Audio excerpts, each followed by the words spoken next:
नमस्कार दोस्तों, स्वागत है आप सभी का भारत के सबसे बड़े ऑनलाइन चैनल अनअकैडमी पर। भारत के सबसे बड़े ऑनलाइन चैनल अनअकैडमी के यूपी एग्जाम पर जुड़े हैं। सुबह के 9 बज चुके हैं। समय है आपका डेली करंट अफेयर्स का। What does it take to build a modern day smartphone? We're given back. जहाँ देश विदेश के प्रमुख समाचारों का हम संकलन लेकर आपके साथ उपस्थित होते हैं और इन संकलन के माध्यम से हम देखते हैं कि ये समाचार जो हैं आपके आगामी परीक्षाओं के लिए कितने महत्वपूर्ण होंगे। तो फटाफट अपने सारे फ्रेंड्स के साथ शेयर कर दिए, लाइक कर दीजिए और चैनल को अगर पहली बार देख रहे हैं तो चैनल को सब्सक्राइब कर दीजिए कि इस चैनल पर आने वाली हर क्लास के बारे में आपको जानकारी मिल सके। दोस्तों, डेली करंट अफेयर्स का जो सेशन है इसमें हम the Hindu, all India radio, PIB, down to earth, Indian express, economics times जैसे प्रमुख समाचार पत्रों के प्रमुख समाचारों का संकलन जो कि इंग्लिश में है उसको हम आपके सामने हिंदी में लेकर आते हैं। और खासकर ये ध्यान देते हैं कि जो ग्रामीण परिवेश या ग्रामीण पृष्ठभूमि के बच्चे हैं और साथ में वो स्टूडेंट जो हिंदी माध्यम के हैं उन्हें किसी भी प्रकार की समस्या ना हो। आपके सामने जो सबसे बड़ी समस्या होती है वो समस्या होती है कि समाचार पत्रों में से करंट अफेयर्स के टॉपिक को कैसे निकालें, करंट अफेयर्स के टॉपिक को कैसे पढ़ें। तो यहाँ हम करंट अफेयर्स के टॉपिक का एनालाइज जो है वो आपके यूपीएससी सिविल सर्विसेज एग्जाम या किसी भी state public service commission exam को ध्यान में रखते हुए करते हैं। ठीक है, तो स्टार्ट करते हैं आज के दिन को और देखते हैं क्या है आज के समाचार की सुर्खियां। लेकिन समाचार की सुर्खियों को देखने से पहले जान जाते हैं कुछ अनअकैडमी के बारे में। तो दोस्तों, आईएएस और पीसीएस 2020-21 को ध्यान में रखते हुए 21-22 को ध्यान में रखते हुए डेली करंट अफेयर्स की क्लास है। PIB, down to earth, the Indian express, the Hindu, all India radio. इसके अलावा हम बात करें दोस्तों तो नाम तो सुना ही होगा, अनूप उपाध्याय नाम है मेरा। मेंटर एंड कोच हूँ सिविल सर्विसेज एग्जाम्स के लिए। More than 6 year teaching experience हो चुका है मुझे। Geography, environment, ecology and current affairs. Mentor 15,000 plus student और सिलेक्शन 287 प्लस। दोस्तों, आपने अगर टेलीग्राम चैनल नहीं ज्वाइन किया तो ज्वाइन कर लीजिए अनअकैडमी यूपी एग्जाम का टेलीग्राम चैनल, जहां क्लासेस के पीडीएफ के साथ साथ क्लासेस के लिंक्स भी आपको मिलते हैं। अनअकैडमी का लर्निंग ऐप डाउनलोड नहीं किया तो फटाफट डाउनलोड कर लीजिए आपके मोबाइल पे। अनअकैडमी का लर्निंग ऐप जरूर होना चाहिए, क्योंकि अनअकैडमी के लर्निंग ऐप पे आपको प्लस के साथ साथ मिलेंगी फ्री की क्लासेस। ठीक है, तो फ्री क्लासेस जिसमें आपके मल्टीपल चॉइस क्वेश्चन और बहुत सारे ऐसे क्लासेस मिलेंगे, लेकिन इसके साथ साथ प्लस क्लासेस मिलेंगे। और प्लस क्लासेस की आवश्यकता क्या है, उन आवश्यकताओं पर हम आपके साथ आज चर्चा करेंगे। ठीक है, तो दोस्तों बात करें तो अनअकैडमी का लर्निंग ऐप डाउनलोड करने के बाद आपको यूपी पीएससी और यूपी ट्रिपल एससी पे आना है और इसके बाद आपके सामने कोर्स स्ट्रक्चर है। ठीक है, फी स्ट्रक्चर है 1 मंथ, 3 मंथ, 6 मंथ, 12 मंथ और 24 मंथ। जैसे 1 मंथ का 1400, 3 मंथ का 3500। ठीक है, 6 मंथ का 5600, 12 मंथ का 7000 और 24 मंथ का 8400 है। ठीक है, और इसके बारे में बात करें दोस्तों तो जैसे ही आप ये कोड यूज करोगे, जैसा मेरा कोड अनूप 10 है, तो इस कोड को जैसे ही आप यूज करोगे वैसे ही आपको आपके फी में 10% ऑफ मिल जाएगा। और जो फी है आपका 1400 वो घट के 1260, जो 3500 है वो 3150, जो 5600 है वो जो 5014, जो 12 मंथ का 7000 है वो घट के 6300, जो 24 महीने का 8400 वो घट के 7560 हो जाएगा। ठीक है, पेमेंट को आप डेबिट कार्ड, क्रेडिट कार्ड और यूपीआई के माध्यम से कर सकते हैं। ठीक है, और इंडिया का लार्जेस्ट लर्निंग प्लेटफॉर्म है। और प्लस के फायदे क्या हैं, प्लस के कोर्सेज क्यों ले, तो learn live from the comfort of your home, unlimited access to all courses, top educators of India on one platform, exclusive coverage of syllabus, complete exam preparation, regular doubt clearing session, live test series, study material PDF form में, answer writing session और mentorship guidance programme. ये सारी सुविधाएं जो हैं वो आपको यहाँ देखने को मिलेगी। ठीक है, क्लियर है? फटाफट शेयर कर दीजिए अपने सारे फ्रेंड्स के साथ। काफ़ी सारे स्टूडेंट्स अभी भी ज्वाइन नहीं किए हैं, तो सभी को एक बार मैसेज कीजिए कि वो क्लासेस को ज्वाइन करें। और इसके अलावा दोस्तों यूपी पीएससी अभ्यास जो है इसका भी आप फ़ायदा ले सकते हैं, जो रात को 10 बजे आरओ लेखपाल, UP PSC prelims, UP triple SC lower सभी एग्जाम के लिए। यूपी पीएससी स्कॉलरशिप टेस्ट जो है इसका भी आप ले सकते हैं। इसके अलावा प्रगति 90 days UP PSC RO prelims का बैच है जो कि 28 अप्रैल से स्टार्ट है। इसके अलावा हम बात करें दोस्तों तो अपर सबऑर्डिनेट का जो बैच है जो कि 22 अप्रैल से स्टार्ट है। और इस कोर्स को आप लेते हैं तो UP PSC upper, lower PCS, RO, UPSI, UP triple SC, PET, लेखपाल, बी और ऑप्शनल कोर्स है।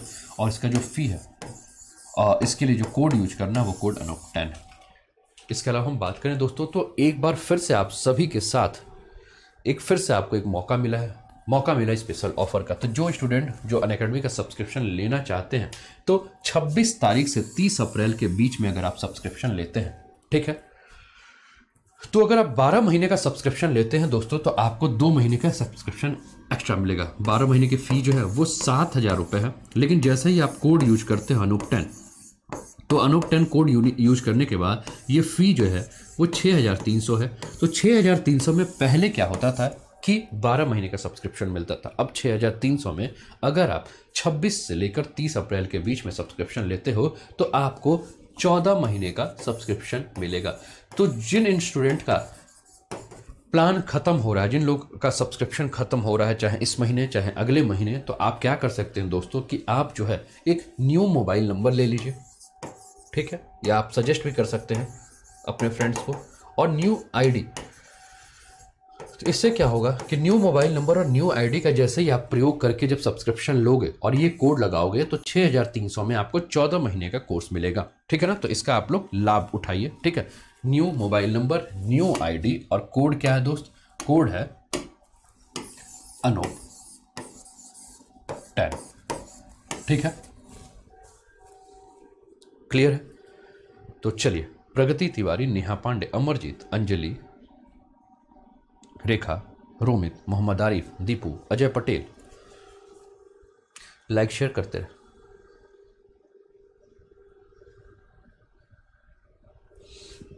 अमरजीत, अभिषेक, दिव्या, पल्लवी जायसवाल। तो स्टार्ट करते हैं दोस्तों आज के सेशन को और देखते हैं कि सबसे पहला खबर कहां से है और क्या है। तो दोस्तों सबसे पहले खबर के बारे में अगर हम बात करें तो सबसे पहला खबर है डाउन टू अर्थ से लिया हुआ।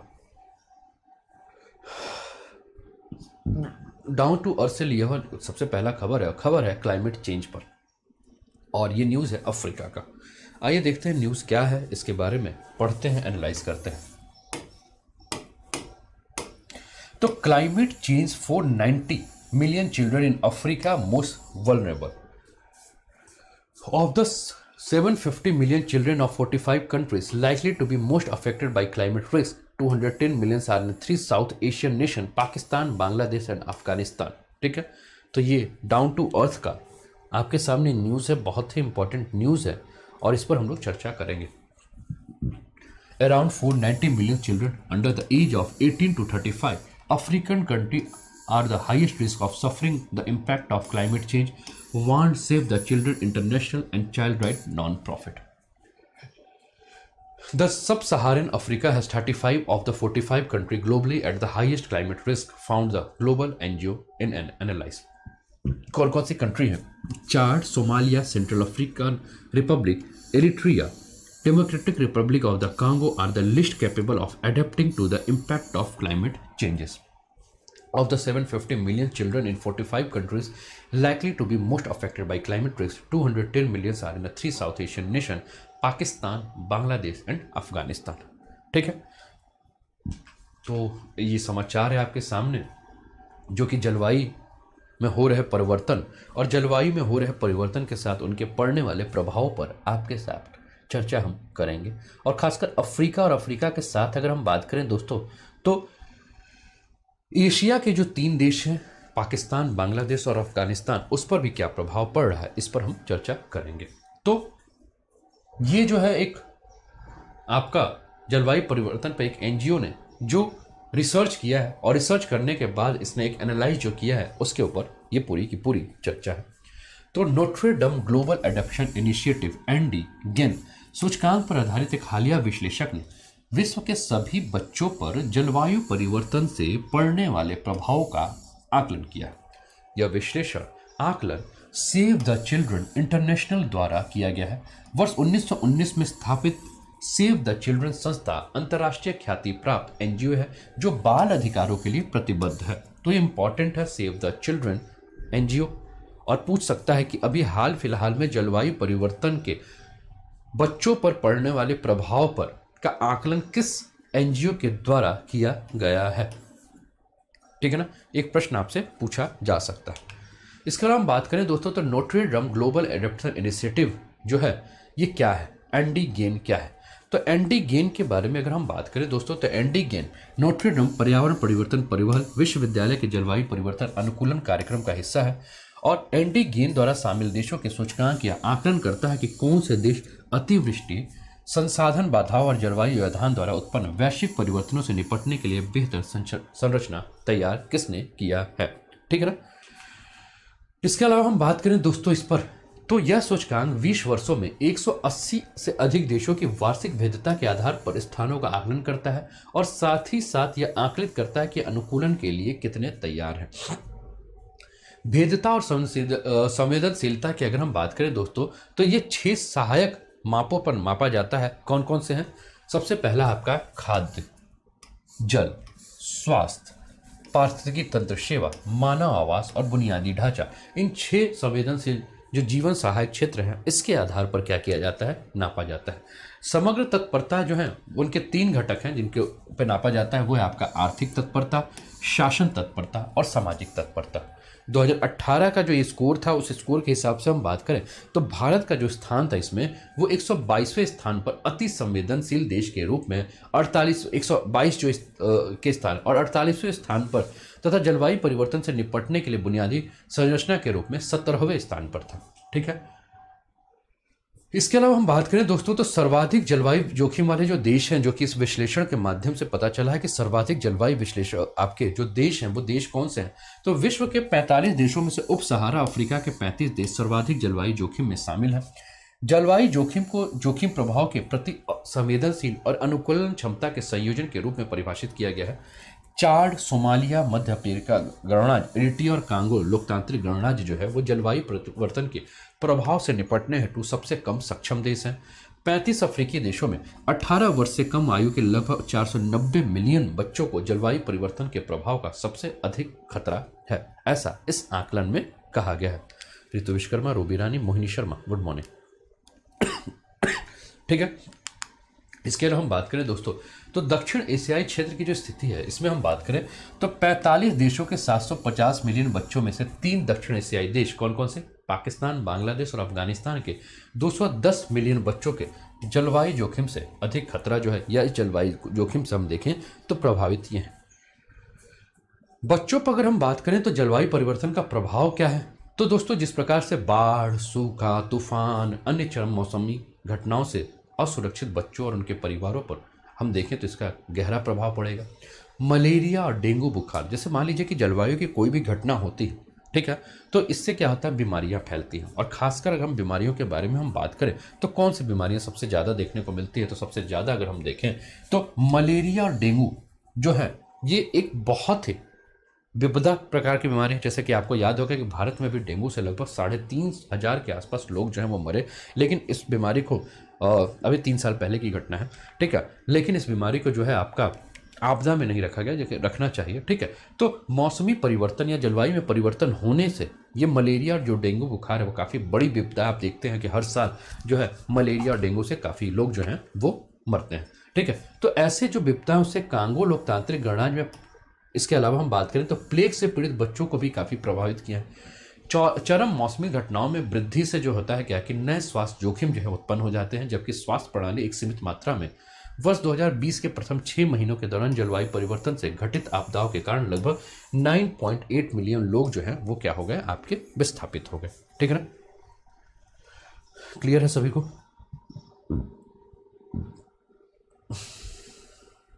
कोई दिक्कत तो नहीं यहां तक?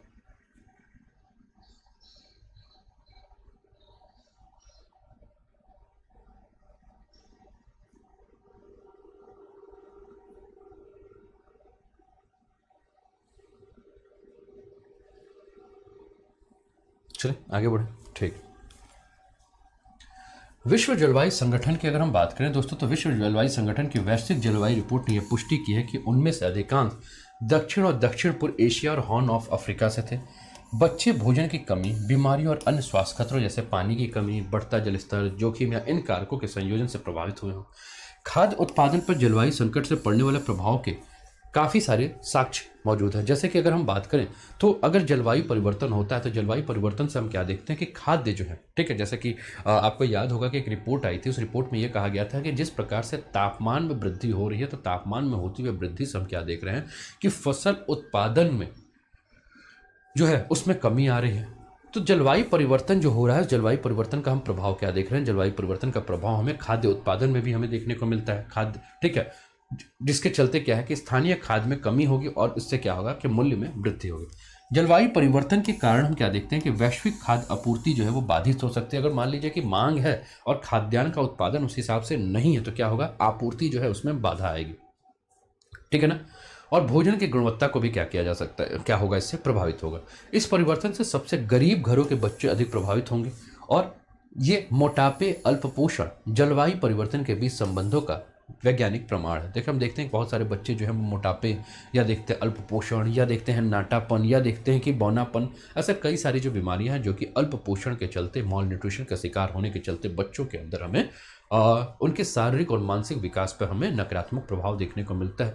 तो जलवायु परिवर्तन के होने वाली जो खाद्य समस्याएं हैं या जलवायु परिवर्तन से जनित काफ़ी सारे जो रोग हैं वो क्या करते हैं, सबसे ज़्यादा जो प्रभावित हैं, इस एनजीओ के द्वारा जो ये रिपोर्ट आई है, इस रिपोर्ट के विश्लेषण के द्वारा ये समझाने का प्रयास किया गया है, ठीक है ना। इसके अलावा हम बात करें तो अब हम भारत के परिदृश्य में बात करें दोस्तों, तो भारत में हम देख सकते हैं कि जो ये जलवायु परिवर्तन का प्रभाव क्या है, तो वंचित और असुरक्षित आबादी, स्वदेशी लोग और कृषि या तटीय आजीविका पर निर्भर स्थानीय समुदायों को जलवायु परिवर्तन के कारण होने वाले दुष्परिणाम के प्रतिकूल परिणाम का खतरा है। बच्चों को जलवायु परिवर्तन का खामियाजा उठाना पड़ता है क्योंकि यह उनके अस्तित्व, संरक्षण, विकास और भागीदारी के मौलिक अधिकारों को प्रभावित करता है। बच्चों पर जलवायु परिवर्तन के असंभावित प्रभाव पड़ेंगे, जैसे कि बच्चे अनाथ हो सकते हैं, उनकी तस्करी, बाल श्रम, शिक्षा और विकास के अवसरों की हानि, परिवार से अलग होना, बेघर होना, भीख मांगना, आघात, भावनात्मक व्यवधान और बीमारियां आदि जो है, ये सब जलवायु परिवर्तन के प्रभाव के रूप में इसको भी आप देख सकते हैं। नम्रता शुक्ला, गुड मॉर्निंग। अन्य संबंधित सूचकांकों में भारत के प्रदर्शन के बारे में बात करें तो जलवायु परिवर्तन जो प्रदर्शन सूचकांक है, जो कि German watch, nuclear mind institute और क्लाइमेट एक्शन नेटवर्क के द्वारा वर्ष 2005 में वार्षिक आधार पर जो प्रकाशित किया जा रहा है, उसके आधार से हम देखें तो जलवायु परिवर्तन प्रदर्शन सूचकांक 2021 में भारत को 10वां स्थान प्राप्त हुआ। ये बहुत इंपॉर्टेंट है, इसको आप लोग ध्यान रखिएगा। ये प्रश्न जो है वो आपसे पूछ सकता है कि जलवायु परिवर्तन जो प्रदर्शन सूचकांक है, जो कि German watch, new climate institute और क्लाइमेट एक्शन नेटवर्क के द्वारा 2005 का वार्षिक आधार पर जो प्रकाशित किया गया है, उसमें जलवायु परिवर्तन प्रदर्शन सूचकांक 2021 में भारत को कौन सा स्थान प्राप्त हुआ है, तो कौन सा स्थान है, 10वां स्थान है। इसके अलावा हम बात करें तो विश्व जोखिम सूचकांक यानी कि वर्ल्ड रिस्क इंडेक्स 2020 में अगर हम देखें तो भारत को 121 देशों में 89 स्थान पर रखा गया है। बांग्लादेश, अफगानिस्तान और पाकिस्तान के पश्चात भारत जलवायु परिवर्तन के कारण दक्षिण एशिया में चौथा सबसे अधिक जोखिम वाला देश है। अभी तक हम लोगों ने बांग्लादेश को देखा, पाकिस्तान को देखा, अफगानिस्तान को देखा और हमने कहा कि जो टॉप 3 कंट्रीज हैं जो कि जलवायु परिवर्तन से प्रभावित हुई हैं, लेकिन जो चौथी कंट्री है वो चौथी कंट्री कौन सी है मेरे दोस्त? ये चौथी कंट्री हमारा देश भारत है, जो कि जलवायु परिवर्तन के प्रभाव से सबसे ज़्यादा अगर हम देखें तो नकारात्मक प्रभाव हमें देखने को मिला है, ठीक है। वर्ल्ड रिस्क इंडेक्स को संयुक्त राष्ट्र विश्वविद्यालय के पर्यावरण और मानव सुरक्षा संस्थान बुंडनिस एंड हिल्फ्ट और जर्मन के स्टॉगार्ट विश्वविद्यालय के सहयोग से इसको विकसित किया गया है। भारतीय उपमहाद्वीप पर जलवायु परिवर्तन का जो आकलन है, जो कि मिनिस्ट्री ऑफ अर्थ साइंस के द्वारा जो आई है, इसके हिसाब से हम देखेंगे तो हम देख सकते हैं कि ये जो रिपोर्ट, भारतीय क्षेत्र रिपोर्ट के आधार पर जलवायु परिवर्तन का जो आकलन प्रकाशित किया गया है, यह आने वाले शताब्दी में उपमहाद्वीप पर पड़ने वाले ग्लोबल वार्मिंग के प्रभाव को लेकर भारत का पहला राष्ट्रीय पूर्व अनुमान है, ठीक है ना, कि जो ग्लोबल वार्मिंग के जो प्रभाव है वो क्या होंगे भारत पे। तो इसका जो आकलन किया गया है किसके द्वारा? पृथ्वी विज्ञान मंत्रालय के द्वारा। तो इसके प्रभाव पर बात की गई है। तो ये जो रिपोर्ट है जिसका नाम है राष्ट्रीय जलवायु विविधता आकलन रिपोर्ट, ये रिपोर्ट जो है विज्ञान एवं प्रौद्योगिकी विभाग ने एक संयुक्त फ्रेमवर्क का उपयोग करते हुए भारत में अनुकूल नियोजन के लिए राष्ट्रीय जलवायु विविधता आकलन रिपोर्ट जारी किया है। इस रिपोर्ट ने झारखंड, मिजोरम, उड़ीसा, छत्तीसगढ़, असम, बिहार, अरुणाचल प्रदेश, पश्चिम बंगाल की पहचान ऐसे राज्य के रूप में की है जो कि जलवायु परिवर्तन से अत्यधिक संवेदनशील राज्य हैं, ठीक है। इसके अलावा हम बात करें तो जलवायु परिवर्तन से निपटने के लिए कुछ भारतीय पहल हैं, ठीक है। तो सबसे पहल हम क्या देखें कि आपको याद होगा दोस्तों कि जो आप लोग साल भर पहले आपको याद होगा कि जो BS4 के जो इंजन थे, ठीक है ना, उसको चेंज करके क्या किया गया, BS6 के इंजन किया गया। क्या? जिससे कि जो ईंधन के द्वारा जो आपके गैसों का एमिशन होता है जो गैस जो निकलते हैं और उसके जलवायु के ऊपर जो नकारात्मक प्रभाव पड़ते हैं उसको रोकने के लिए भारत स्टेज चतुर्थ BS4 को भारत स्टेज 6 उत्सर्जन मानदंडों के अनुसार क्या किया गया, बदला गया। आपने देखा होगा लास्ट ईयर 31 मार्च से पहले ये था कि आप अगर ये गाड़ियां खरीदते हैं तो आपको इस पर क्या होगा, छूट मिलेगा। और BS4 के इंजन को काफ़ी कम दामों में बेचा गया। इसके अलावा राष्ट्रीय स्वच्छ वायु कार्यक्रम चलाया गया, उजाला योजना चलाया गया जिसमें LED के माध्यम से, ठीक है। इसके अलावा जलवायु परिवर्तन राष्ट्रीय कार्य योजना आदि चलाया गया। इसके अलावा हम बात करें दोस्तों तो अनुकूलित और संवेदनशील सामाजिक सुरक्षा प्रणालियों का मापन करना, जैसे कि गर्भवती महिलाओं और बच्चों के लिए अनुदान प्रदान करना, बच्चों और उनके परिवारों पर जलवायु परिवर्तन द्वारा पड़ने वाले प्रभाव की पहचान करना, अधिक देशों को बाल अधिकारों पर सम्मेलन में अपनी प्रतिबद्धता बढ़ाने की आवश्यकता, ताकि प्रत्येक बच्चों को गरीबी से संरक्षित किया जा सके और बच्चों के जीवन को बेहतर और लचीलापन बनाने के लिए जो भी सार्वभौमिक बाल योजना लाभ योजना है उनको क्रियान्वित किया जा सके। तो ये पहला न्यूज़ था दोस्तों आपके लिए, और उम्मीद कर रहा हूँ कि आप लोग को समझ में आया होगा काफ़ी। ये मेंस पैटर्न पर देखें या प्रीलिम्स के लिए जो मैंने फैक्ट था जिस पर मैंने आपको अंडरलाइन करके कह दिया कि ये प्रीलिम्स के लिए फैक्ट हो सकता है, इसको आप याद रखिए। खासकर जो रैंकिंग है या रिपोर्ट किसके द्वारा जारी की जाती है, ये प्रश्न हमेशा आप देखेंगे कि प्रीलिम्स एग्ज़ाम में या वनडे एग्ज़ाम में भी अगर मैं बात करूँ, ठीक है, तो ऐसे आपको काफ़ी सारे फैक्चुअल क्वेश्चन पूछे जा सकते हैं। लेकिन अगर मैं बात करूँ तो कॉन्सेप्ट की अगर मैं बात करूँ या मीन्स के पैटर्न की अगर मैं बात करूँ तो यहाँ भी काफ़ी सारे क्वेश्चन पूछे जा सकते हैं और पूछे जाते हैं, ठीक है। अगला टॉपिक जो है इंडिया टुडे से लिया हुआ टॉपिक है और world malaria day 2021 date, theme, history and all you need to know. तो दोस्तों 25 अप्रैल को आप जानते हो कि हर साल जो है वो विश्व मलेरिया दिवस मनाया जाता है, ठीक है ना। तो world malaria day 2021, the theme of the world malaria day 2021 is reaching the zero malaria target, ठीक है ना। क्या है थीम, ये थीम को आप लोग याद रखिएगा। वर्ल्ड मलेरिया डे का जो थीम है क्या है, reaching the zero malaria target, यानी कि मलेरिया जो है उसको क्या करना है, शून्य स्तर तक लाने का लक्ष्य है। The day is celebrated to spread awareness about malaria disease and to promote efforts to prevent malaria. और ये जो दिन है वो क्यों मनाया जाता है कि मलेरिया के बारे में जो है mister perfect good morning, malaria के बारे में लोगों को बताया जा सके, उन्हें जागरूक किया जा सके। और कहा जाता है ना कि किसी भी prevention is better than cure, है ना। तो मलेरिया को पहले से क्या किया जाए, प्रिवेंट किया जाए कि उसकी ज़रूरत ना पड़े, ठीक है। तो कुल मिला के मलेरिया के बारे में लोगों को बताया जाए कि मलेरिया बीमारी क्या है और उसको प्रिवेंट किया जाए, ठीक है, इस पर काम किया जाए। उद्देश्य है किसका, वर्ल्ड मलेरिया डे मनाने का। और थीम क्या है, reaching the zero malaria target. News पे आते हैं। World malaria day is observed on April 25 every year. The day aim at taking urgent action in the control of the deadly diseases. Malaria is a life-threatening disease that is caused by the bites of infected mosquito. It is the female Anopheles mosquito who spread the Plasmodium parasite through their saliva, which cause malaria. It is a preventable and treatable infectious disease. Many countries in the world are already working towards it. Between 2000 and 2014, the number of malaria-related deaths fell by 40% worldwide. The world has made historic progress against malaria, saving millions of lives. World Malaria Day 2021, and the theme of the World Malaria Day 2021 is reaching the zero malaria target. This year, WHO and partner will mark World Malaria Day by celebrating the achievement of countries that approaching and achieving malaria elimination. ठीक है, तो ये जो वर्ष है ये WHO और WHO के साथ और भी जो संस्थाएं हैं जो कि स्वास्थ्य के क्षेत्र में काम करती हैं वो 2021 को जो है वो क्या कर रहे हैं कि एक अचीवमेंट मान रहे हैं, क्योंकि माना गया है कि दोस्तों कि मलेरिया में लगभग सबसे ज़्यादा अगर हम बात करें तो मलेरिया आप जान ही रहे हो, काफ़ी लोगों को इसमें हो भी चुका होगा। भगवान ना करे कि अगर जिसको नहीं हुआ वो उसको हो, और जिसको हो चुका उसको पुनः हो, ठीक है। तो मलेरिया आप बीमारी जान ही रहे मच्छरों के काटने से, और आपका ये जो मच्छर जो है फीमेल एनाफिलस मॉस्किटो जो है, ठीक है ना, जो कि प्लास्मोडियम पैरासाइट्स को क्या करता है, अपने स्लाइवा के माध्यम से एक व्यक्ति से दूसरे व्यक्ति तक इस बीमारी को फैलाता है। तो कुल मिला के हम देखें तो ये विश्व स्तर पे हम क्या देख रहे थे कि लगभग काफ़ी लोग जो हैं इससे हर साल मर रहे थे, और इस पर 40% के आसपास ये कमी आई है। तो एक अचीवमेंट है, ठीक है। तो आइए अब इस पर चर्चा करते हैं जोरिंग इन ऑन मलेरिया एलिमिनेशन। तो विश्व स्वास्थ्य संगठन के द्वारा विश्व मलेरिया दिवस 2021 से पूर्व zeroing in on malaria elimination शीर्षक से एक रिपोर्ट जारी की गई है। तो आपसे एक प्रश्न ये भी पूछ सकता है कि WHO के द्वारा विश्व मलेरिया दिवस 2021 से पूर्व जो रिपोर्ट जारी की गई उसका नाम क्या है? तो नाम क्या है? Zeroing in on malaria elimination. ठीक है ना।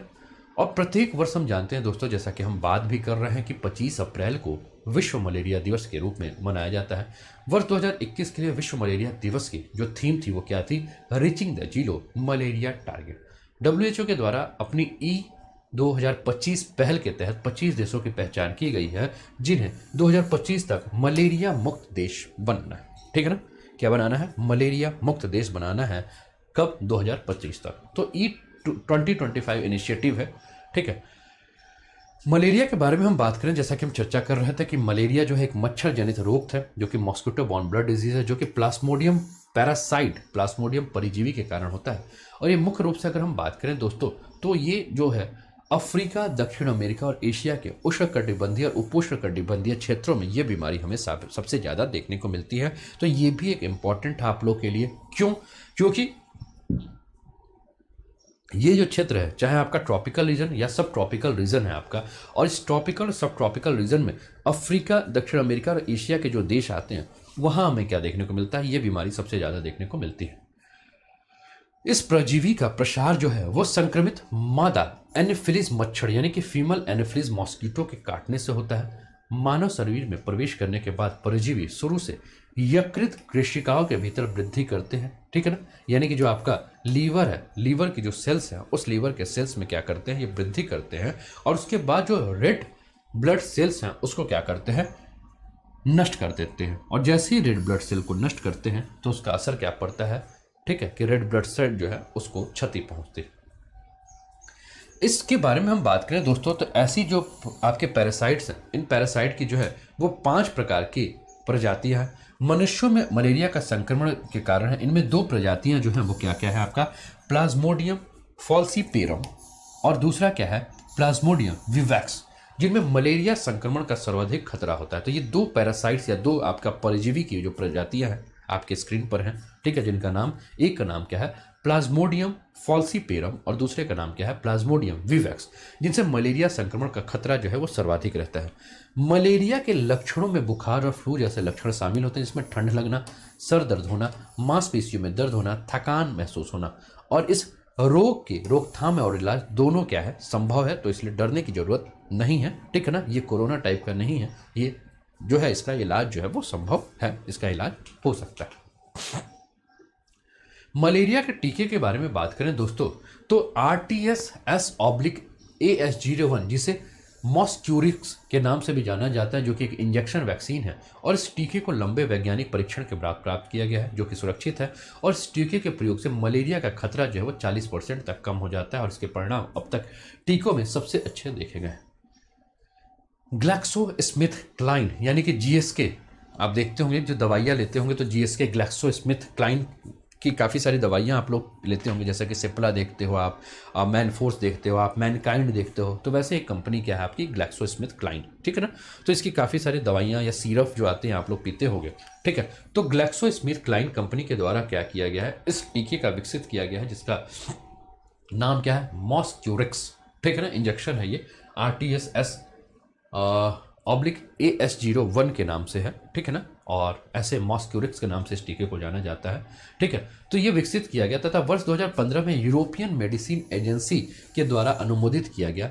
RTS-S वैक्सीन मलेरिया परिजीवी प्लाज्मोडियम प्ली फॉल्सीपेरम, जो कि मलेरिया परिजीवी की सबसे घातक प्रजाति के विरुद्ध प्रतिरक्षा प्रणाली को विकसित करता है। ठीक है ना। दूसरी बात मैंने कहा कि दोस्तों WHO ने क्या किया है कि एक इनिशिएटिव शुरू किया है कि 2025 तक हमें क्या करना है कि काफ़ी सारे जो देश हैं उनको मलेरिया से मुक्त करना है। तो आइए उसके बारे में हम बात करें। तो वर्ष 2017 में WHO के द्वारा E2025 पहल की शुरुआत की गई है। और इस पहल का जो उद्देश्य है वर्ष 2020 तक ऐसे देशों के समूह का समर्थन करना है जो अपने यहाँ मलेरिया के मामलों को 0 स्तर तक लाने हेतु प्रतिबद्ध है। इस पहल के द्वारा 5 क्षेत्रों में से कुल 21 देशों की पहचान की गई है जहां मलेरिया को खत्म करने की संभावना विद्यमान है। Zeroing in on malaria elimination report E2025 पहल के तहत हुई अब तक मलेरिया उन्मूलन प्रगति को दर्शाती है। E2025 की सफलता को ध्यान में रखते हुए WHO के द्वारा 25 देशों के समूह की पहचान की गई है जो आने वाले 5 वर्षों में अपनी यहां मलेरिया की पूरी तरह से समाप्त करने में सक्षम है। E2025 पहल में शामिल देशों में WHO और उसके सहयोगों की तकनीकी और अन्य सहयोग प्राप्त होगा। बदले में इस देशों से अपेक्षा की जाती है कि अपने मलेरिया उन्मूलन कार्यक्रम का प्रतिवर्ष ऑडिट करें, मलेरिया उन्मूलन से संबंधित मंचों पर साझेदारी करें, निगरानी और आकलन करें तथा मलेरिया से संबंधित मामलों के आंकड़ों का समय समय पर साझा करें। ठीक है। इसके अलावा हम बात करें दोस्तों तो E2025 जो इनिशिएटिव है, पहल है, इसमें शामिल नए देशों का चुनाव को निम्नलिखित जो है वो मानदंडों पर, जो कि 4 मानदंड आपको नजर आ रहे हैं, इन मानदंडों पे क्या किया जाता है, इसको चुना जाता है। क्या? सरकारी सहायता प्राप्त उन्मूलन योजना की स्थापना, हाल के वर्षों में संबंधित देश द्वारा मलेरिया के मामले में निर्धारित कमी को पूरा करना, संबंधित देश में मलेरिया उन्मूलन हेतु मजबूत मलेरिया निगरानी और एक नामी सरकारी एजेंसी क्षमता का होना।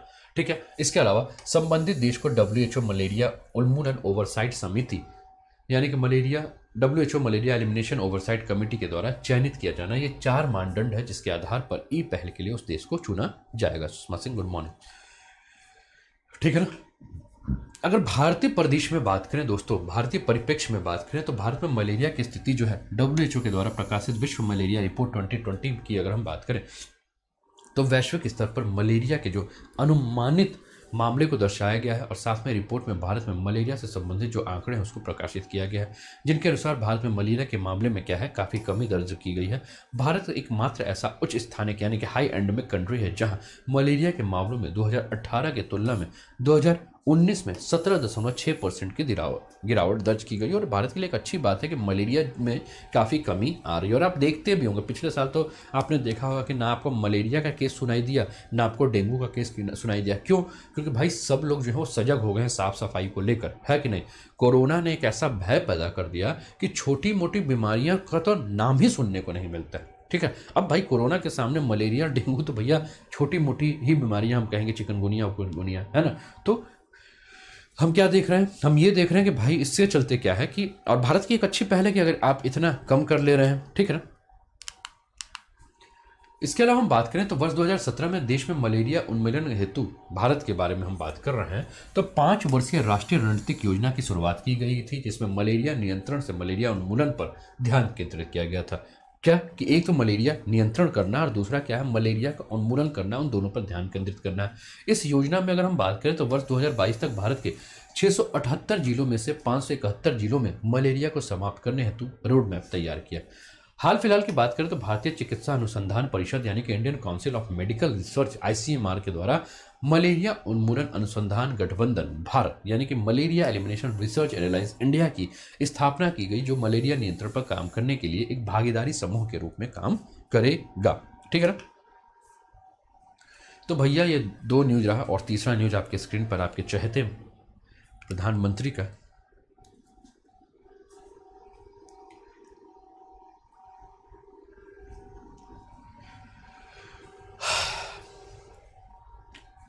न्यूज लिया गया है इकोनॉमिक टाइम्स से। ठीक है। PM Modi to launch distribution of e property cards under स्वामित्व स्कीम ऑन सैटरडे। ठीक है ना।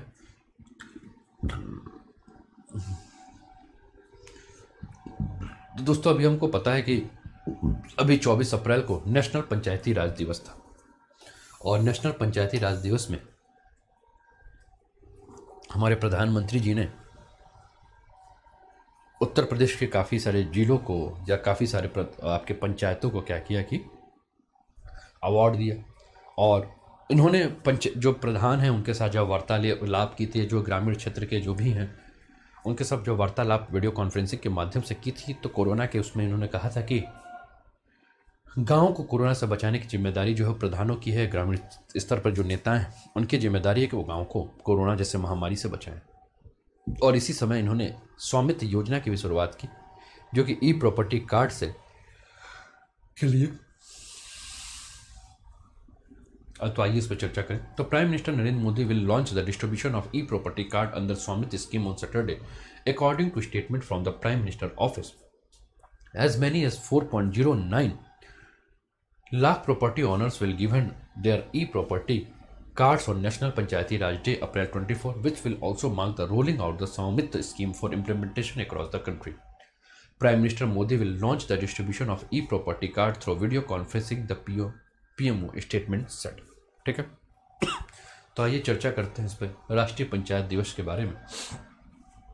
तो दोस्तों 24 अप्रैल को भारत ने अपना 12वां राष्ट्रीय पंचायती राज दिवस के रूप में मनाया और इस अवसर पर प्रधानमंत्री ने स्वामित्व योजना के अंतर्गत ई संपत्ति कार्ड वितरण का शुभारंभ किया। क्या है राष्ट्रीय पंचायती राज दिवस? तो दोस्तों पहली राष्ट्रीय पंचायती राज दिवस को वर्ष 2010 में अपनाया गया था। तब से भारत में प्रत्येक वर्ष 24 अप्रैल को राष्ट्रीय पंचायती राज दिवस मनाया जाता है। ठीक है ना, 2010 में सबसे पहली बार मनाया गया था। उसके बाद हम देखें तो हर साल जो है आपका राष्ट्रीय पंचायती राज दिवस जो है वो मनाया जाता है। ठीक है ना, क्लियर है। इस दिवस को जो दिए जाने वाला पुरस्कार है वो क्या है? तो इस अवसर पर अगर हम बात करें तो पंचायती राज मंत्रालय ने देश भर में सर्वश्रेष्ठ प्रदर्शन करने वाले पंचायतों, राज्यों, केंद्र शासित प्रदेशों को पुरस्कार दिया है। और ये जो पुरस्कार है इसके अंतर्गत कौन कौन से पुरस्कार हैं इसका नाम याद रखिएगा। दीनदयाल उपाध्याय पंचायत सशक्तिकरण पुरस्कार, नानाजी देशमुख राष्ट्रीय गौरव ग्राम पुरस्कार, बाल सुलभ ग्राम पंचायत पुरस्कार। ठीक है ना, ये पुरस्कार जो है इसको याद रखिएगा। ग्राम पंचायत विकास योजना पुरस्कार, ई पंचायत पुरस्कार केवल राज्यों और संघ राज्यों को दिया गया है और ऐसा पहली बार हुआ कि आयोजन के समय पुरस्कृत राशि पंचायतों के खाते में सीधे भेज दी गई। ठीक है ना, तो ये सारे पुरस्कार जो आपके स्क्रीन पर दिख रहा है आप इसका स्क्रीनशॉट चाहें तो ले सकते हैं। ठीक है ना, इसके अलावा हम बात करें दोस्तों तो पंचायती राज के बारे में बात करें तो भारतीय संविधान के अनुच्छेद 40 की अगर हम बात करें तो अनुच्छेद 40 में पंचायतों का उल्लेख किया गया है और अनुच्छेद 246 में राज्य विधानमंडल को स्थानीय स्वशासन से संबंधित किसी भी विषय के संबंध में कानून बनाने का अधिकार दिया गया। स्थानीय स्तर पर बात करें तो लोकतंत्र की स्थापना करने के लिए 73वें संविधान संशोधन अधिनियम 1992 के माध्यम से पंचायती राज संस्थान को संवैधानिक स्थिति प्रदान की गई है। उन्हें देश में ग्रामीण विकास का कार्य सौंपा गया है। पंचायती राज संस्थान भारत में ग्रामीण स्थानीय स्वशासन यानी कि रूरल लोकल सेल्फ गवर्नमेंट की एक प्रणाली है और स्थानीय स्वशासन का अर्थ है स्थानीय लोगों के द्वारा निर्वाचित निकायों के द्वारा स्थानीय मामलों का प्रबंधन करना। देश भर में पंचायती राज संस्थानों में ई गवर्नेंस को मजबूत करने के लिए पंचायती राज मंत्रालय ने एक वेब आधारित portal e Gram Swaraj launch किया है और यह पोर्टल सभी ग्राम पंचायतों को ग्राम पंचायत विकास योजना यानी कि को तैयार करने एवं क्रियान्वयन करने के लिए एकल इंटरफेस प्रदान करने, ठीक है, के साथ साथ रियल टाइम निगरानी और जवाबदेही सुनिश्चित करेगा। स्वामित्व योजना क्या है जो कि स्टार्ट किया गया? स्वामित्व योजना के बारे में अगर हम बात करें तो यह योजना पंचायती राज मंत्रालय, राज्य पंचायती राज विभाग, राज्य राजस्व विभाग और भारतीय सर्वेक्षण विभाग के सहयोग से ड्रोन तकनीक के द्वारा नवीनतम सर्वेक्षण विधियों के उपयोग से ग्रामीण क्षेत्रों में रिहायशी जमीनों के सीमांकन के लिए संपत्ति सत्यापन समाधान करेगी और ये मैपिंग पूरे देश में 4 वर्ष की अवधि यानी कि 2020 से 2024 तक क्या की जाएगी, पूरी कर ली जाएगी। अमृत विश्वकर्मा, गुड मॉर्निंग। ठीक है, इसके अलावा हम बात करें दोस्तों तो 73वें संविधान संशोधन की जो मुख्य विशेषताएं हैं उन विशेषताओं के ऊपर हम चर्चा करें तो क्या क्या है, तो हम देख सकते हैं कि संविधान संशोधन अधिनियम के द्वारा संविधान में भाग 9 को जोड़ा गया।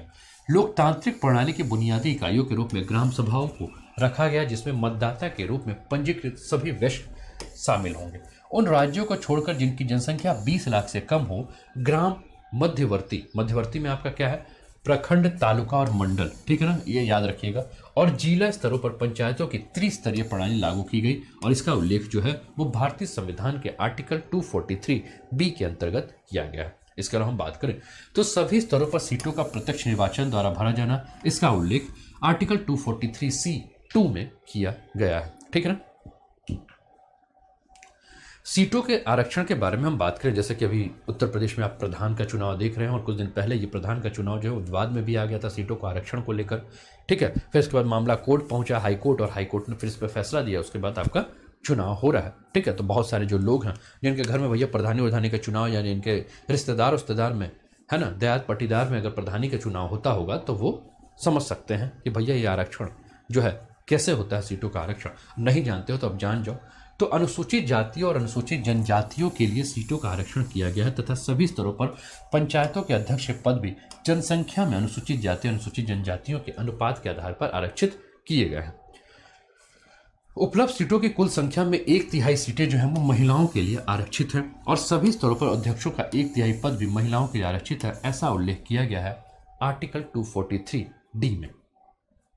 ठीक है, इसके अलावा अगर हम बात करें तो इसके कार्यकाल के ऊपर बात करें तो पंचायतों का जो कार्यकाल है वो 5 वर्ष जो है वो निर्धारित है, लेकिन कार्यकाल से पहले भी इसे भंग किया जा सकता है।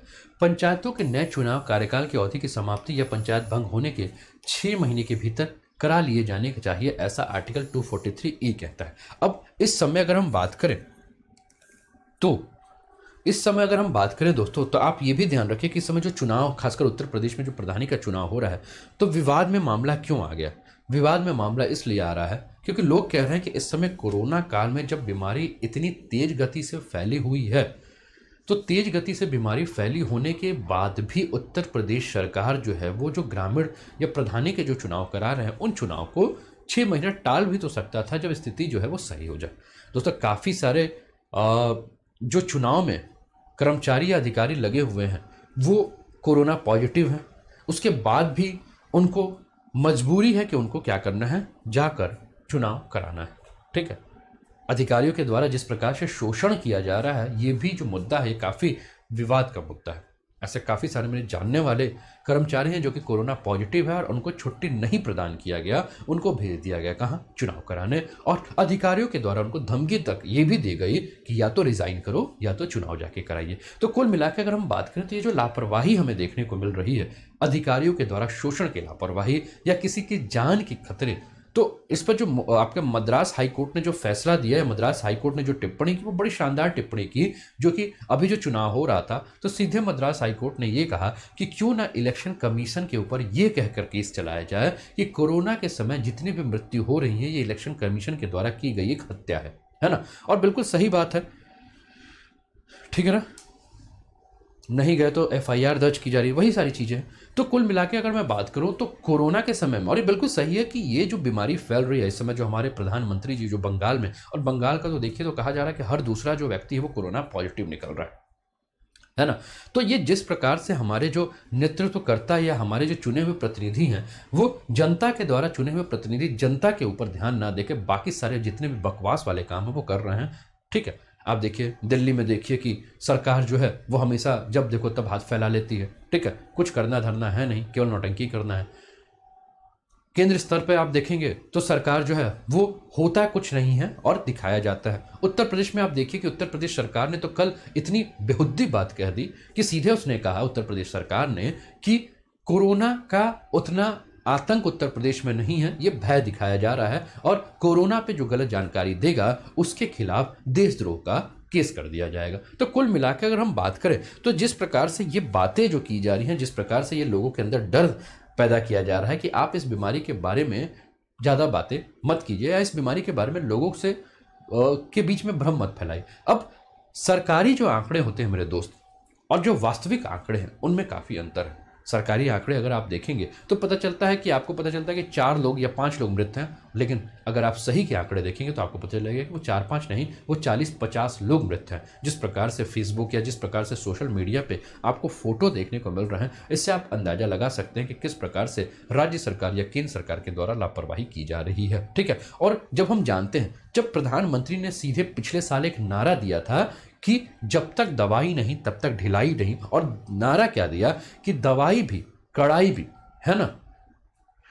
तो प्रधानमंत्री ने अपने ही नारा को, हम क्या देख रहे हैं कि अपने नारे के विपक्ष में चले गए। ठीक है, तो भैया दवाई भी और कड़ाई भी दोनों का जो पालन करना है और किसी भी प्रकार की ढिलाई नहीं करना है, तो दवाई भी पूरी तरह से सबको नहीं लगी और कड़ाई भी से पालन भी नहीं किया गया, तो क्या प्रधानमंत्री की इस गलती के लिए क्या प्रधानमंत्री के ऊपर हत्या का केस नहीं हो जाना चाहिए, या राज्य के मुख्यमंत्रियों के ऊपर या राज्य के जो इलेक्शन कमीशन या केंद्र की अगर मैं बात करूं तो निर्वाचन आयोग के ऊपर क्या हत्या का केस नहीं बनना चाहिए, क्योंकि इनके लापरवाही के द्वारा हजारों लोग जो हैं वो मौत के मुंह में समा रहे हैं, हजारों लोग जो हैं वो अपने चहेते या अपने परिवार को खो रहे हैं, हजारों लोग की आर्थिक व्यवस्था जो है वो चरमरा रही है, हजारों लोग जो हैं, करोड़ों लोग जो हैं वो क्या है, खौफ के जीवन में जी रहे हैं। अगर आप देखोगे दोस्तों, ऑस्ट्रेलिया या इसके अलावा अमेरिका या जो भी विदेशी आप समाचार पत्रों को आप देखोगे तो समाचार पत्रों में सीधे प्रधानमंत्री का छीछालेदर किया गया है। और चाहे वो अमेरिका का समाचार पत्र हो, चाहे ब्रिटेन का समाचार पत्र हो, चाहे वो ऑस्ट्रेलिया का समाचार पत्र हो,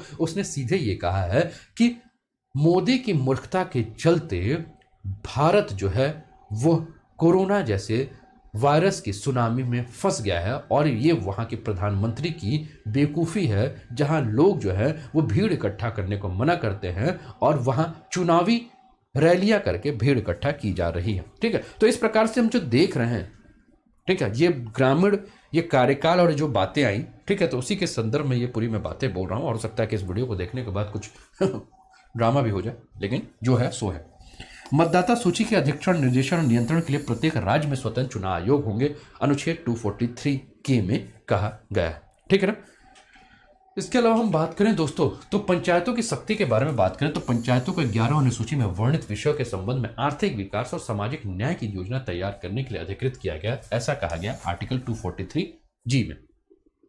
ठीक है, इसके अलावा हम बात करें तो योजना राजस्व का जो स्रोत है यानी कि 243H जो है, इसमें राज्य विधायिका पंचायतों को अधिकृत कर सकती है। राज्य के राजस्व बजट या आवंटन, कुछ करों के राजस्व का हिस्सा, राजस्व का संग्रहण और प्रतिकारण, प्रत्येक राज्य में एक वित्त आयोग का गठन करना ताकि उन सिद्धांतों का निर्धारण किया जा सके जिनके आधार पर पंचायतों और नगर पालिकाओं के लिए पर्याप्त वित्तीय संसाधनों की उपलब्धता सुनिश्चित की जाएगी, ऐसा कहा जा रहा है अनुच्छेद 243I में।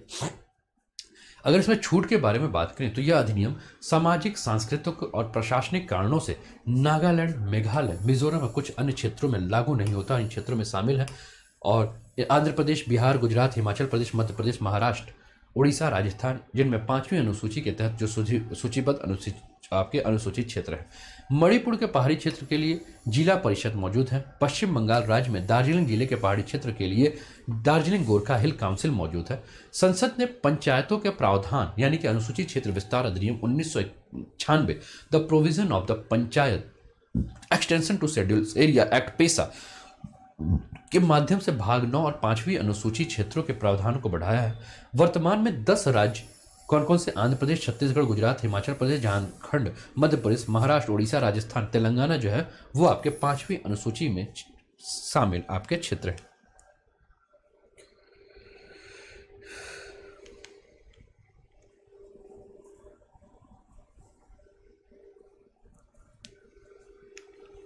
ठीक है ना। और मिस्टर परफेक्ट कह रहे हैं कि देखिए अफवाह, मैं सहमत हूं कि अफवाह जो है वो फैलाया जा रहा है, लेकिन दूसरी जो चीज़ है, देखिए अफवाह से कोई मरता नहीं है मेरे दोस्त। ठीक है, अफवाह से एक डर का माहौल है और डर के माहौल से क्या होता है कि लोग, ठीक है, लेकिन आप एक चीज़ और भी तो देखिए कि जो केसेस पॉजिटिव आ रहे हैं, और आपको जान के अचंभा होगा कि मैं आपको बता दूं कि जो केसेस पॉजिटिव आ रहे हैं, जो आपको दिखाया जा रहा है, आंकड़ा उससे कई गुना ज़्यादा है। कई गुना का मतलब आप उम्मीद नहीं कर सकते हैं कि कितना गुना ज़्यादा है। ठीक है ना, इस चीज़ को आप मानिए, आंकड़े बहुत ज़्यादा है, दिखाया कम जा रहा है। ठीक है ना, पहली चीज़। दूसरी चीज़ है मेरे दोस्त कि ये जो आंकड़े हैं जो आपको दिख रहे हैं, जो आपको मीडिया के माध्यम से या जो लोगों के माध्यम से जो दिख रहे हैं, वो भी कुछ कम मतलब झूठ तो नहीं है ना। और मैं अगर आपको बात कहूँ तो लगभग महीने भर में मैं कम से कम अपने जानने वालों में, जिनको पर्सनली या किसी और के थ्रू जानता था, ऐसे 100 से ऊपर लोगों को मैंने महीने भर में जान रहा हूं कि मर गया है कोरोना से। 100 से ऊपर लोगों को। ठीक है ना। तो ये जो 100 से ऊपर, और उसकी उम्र की मैं अगर बात करूं दोस्तों, तो उम्र क्या है? उम्र जो है वो 20 साल से लेकर 45 साल के बीच में है। ठीक है, तो ये सच्चाई है। खौफ ठीक है, लेकिन खौफ के अलावा भी अगर मैं बात करूं तो स्थिति भी बड़ी भयावह है। हम अपने आंख के ऊपर पट्टी बांधकर शुतुरमुर्ग बन के ये नहीं समझ सकते हैं कि हम अगर अपना आंख बंद कर लेना, इसका मतलब जो है कि दुनिया में कुछ हो ही नहीं रहा है। हम अपने आंख के ऊपर जो है वो पट्टी नहीं बांध सकते मेरे दोस्त, इस चीज को आप समझिए। ठीक है, और हम लोग को तटस्थ होना चाहिए। अगर राजनीतिक पार्टियां गलत करती हैं तो भारत के नागरिक होने के नाते हमें सवाल पूछना चाहिए कि ये गलतियां क्यों हो रही हैं। ठीक है ना, क्योंकि हम जो है टैक्स पे कर रहे हैं, हम जो हैं हमारा अधिकार है क्योंकि हमने चुना है, ठीक है। तो हमें किसी भी पार्टी, देखिए विचारधारा, पार्टी और इनके साथ आपको नहीं चलना है, आपको हमेशा सर्वश्रेष्ठ देखना है कि आपके देश के विकास के लिए कौन काम कर रहा है, ठीक है। लेकिन ये राजनीतिक पार्टियों को हम क्या देखेंगे कि देश के विकास की जगह पे राजनीतिक पार्टियां क्या करती हैं कि विकास के मुद्दों पे जब जनता प्रश्न पूछना शुरू कर देती है तो वो विकास के मुद्दों से उसको टाल कर क्या करते हैं, जाति, धर्म, इन सारे मुद्दों पर उठाकर लेकर आते हैं। अभी प्रधानमंत्री जी ने घोषणा की कि हम 521 जो है वो ऑक्सीजन प्लांट लगाएंगे। तो क्या 521 oxygen plant PM care fund में लगाएंगे? तो जब पिछले साल से जब कंडीशन खराब हुई तो क्या प्रधानमंत्री जी के पास या प्रधानमंत्री जी के जो सलाहकार हैं, क्या उनको वो सलाह उस समय नहीं दे रहे थे कि आपको इसके लिए कुछ करना चाहिए, या स्थिति भयावह हो उसके पहले हम, ये जो कोरोना बीमारी है ये सबको पता था कि बीमारी समाप्त नहीं हो रही है। आपको याद होगा कि जनवरी फरवरी के आसपास की जो स्थिति है उस समय भी मैं बार बार आप लोग को आगाह करता था, जनवरी फरवरी में जब ऑफलाइन कोचिंग खोलने लगे थे और काफ़ी सारे स्टूडेंट जो ऑफलाइन की तरफ भागने लगे थे, तो मैं बार बार आपसे क्या कह रहा था कि बीमारी भयावह स्थिति में आने वाली है, कृपया सचेत रहिए। बीमारी भयावह स्थिति में आ रही है, कृपया सचेत रहिए। ये बात मैं जनवरी फरवरी के आसपास की कह रहा हूँ, है ना। मैं बार बार सचेत करता रहता था कि सचेत रहिए, कोशिश कीजिए घर से बाहर मत जाइए, ठीक है। आप लोग को याद भी होगा, और स्थिति जो है काफी भयावह हो गई, ठीक है। तो ये भयावह स्थिति के पीछे जिम्मेदार कौन है ना? क्या राजनेताओं को नहीं पता है कि वो ये गलती कर रहे हैं? जब पूरा का पूरा देश कोरोना से लड़ रहा है तो प्रधानमंत्री जी जाके बंगाल में रैली कर रहे हैं, ठीक है। चलिए वापस आ जाते हैं। अगला न्यूज़ है PM Modi announce India US climate partnership. प्रधानमंत्री मोदी जी जो है वो क्या है, अनाउंस कर रहे हैं क्या, इंडिया और यूएस क्लाइमेट पार्टनरशिप के ऊपर, ठीक है। तो the prime minister said he and president Biden are launching the India US climate and clean energy agenda 2030 partnership. Prime Minister Narendra Modi announced that India and the US were launching an energy and climate partnership during US President Joe Biden's Leader Summit on Climate, a two-day gathering that included 40 heads of state and government. As a climate responsible developing country, India welcomes partners to create templates of sustainable development in India. This can also help other developing countries who need affordable access to green finance and clean technology, Mr. Modi said as a video link. ठीक है। तो ये जो योजना है इसके ऊपर हम बात करें तो leader summit on climate change हुआ दोस्तों, और लीडर समिट जो क्लाइमेट चेंज पर हुआ उस पर जो है वर्चुअल तरीके से यह मीटिंग संपन्न किया, और भारतीय प्रधानमंत्री सहित विश्व के लगभग 40 नेताओं को इस सम्मेलन में आमंत्रित किया गया था ताकि वे मजबूत जलवायु कार्रवाई यानी कि स्ट्रॉन्गर क्लाइमेट एक्शन को रेखांकित करने हेतु अपने योगदान दे सके। इस शिखर सम्मेलन को नवंबर 2021 में स्कॉटलैंड के ग्लासगो में होने वाले संयुक्त राष्ट्र के जलवायु परिवर्तन सम्मेलन कॉन्फ्रेंस ऑफ द पार्टी 26 के संदर्भ में महत्वपूर्ण मील के पत्थर के रूप में देखा गया। जैसे नवंबर में आपको पता है कि जो COP26 की जो है वो मीटिंग होने वाली है, ठीक है। कहाँ? ग्लासगो में, ठीक है। कहाँ है ग्लासगो? स्कॉटलैंड में। तो सबसे पहले हम देखें leader summit on climate change का, तो भारत अमेरिका स्वच्छ ऊर्जा एजेंडा 2030 जो है उसकी भागीदारी पर बात किया जा रहा है। तो भारत अमेरिका स्वच्छ ऊर्जा एजेंडा 2030 भागीदारी के बारे में हम बात करें तो यह भारत और अमेरिका की जलवायु और स्वच्छ ऊर्जा हेतु एक संयुक्त पहल है, और यह इस बात को प्रदर्शित करेगा कि राष्ट्रीय परिस्थितियों और सतत विकास प्राथमिकताओं को ध्यान में रखते हुए वैश्विक स्तर पर समावेशी लचीले आर्थिक विकास के साथ तीव्र जलवायु कार्रवाई को किस प्रकार से रेखांकित किया जाए, ठीक है। इसके अलावा बात करें तो इसका उद्देश्य क्या है, स्वच्छ ऊर्जा एजेंडा 2030 निवेश को जुटाने, स्वच्छ प्रौद्योगिकी को बढ़ावा देने तथा भारत में हरित सहयोग को बढ़ाने के साथ साथ अन्य विकासशील देशों हेतु सतत विकास खाका तैयार करने में यह सहायक होगा। इस पहल के जो दो मुख्य पक्ष हैं, सामरिक स्वच्छ ऊर्जा भागीदारी, the climate action and finance globalisation dialogue, ठीक है ना, इसके जो दो मुख्य पक्ष हैं।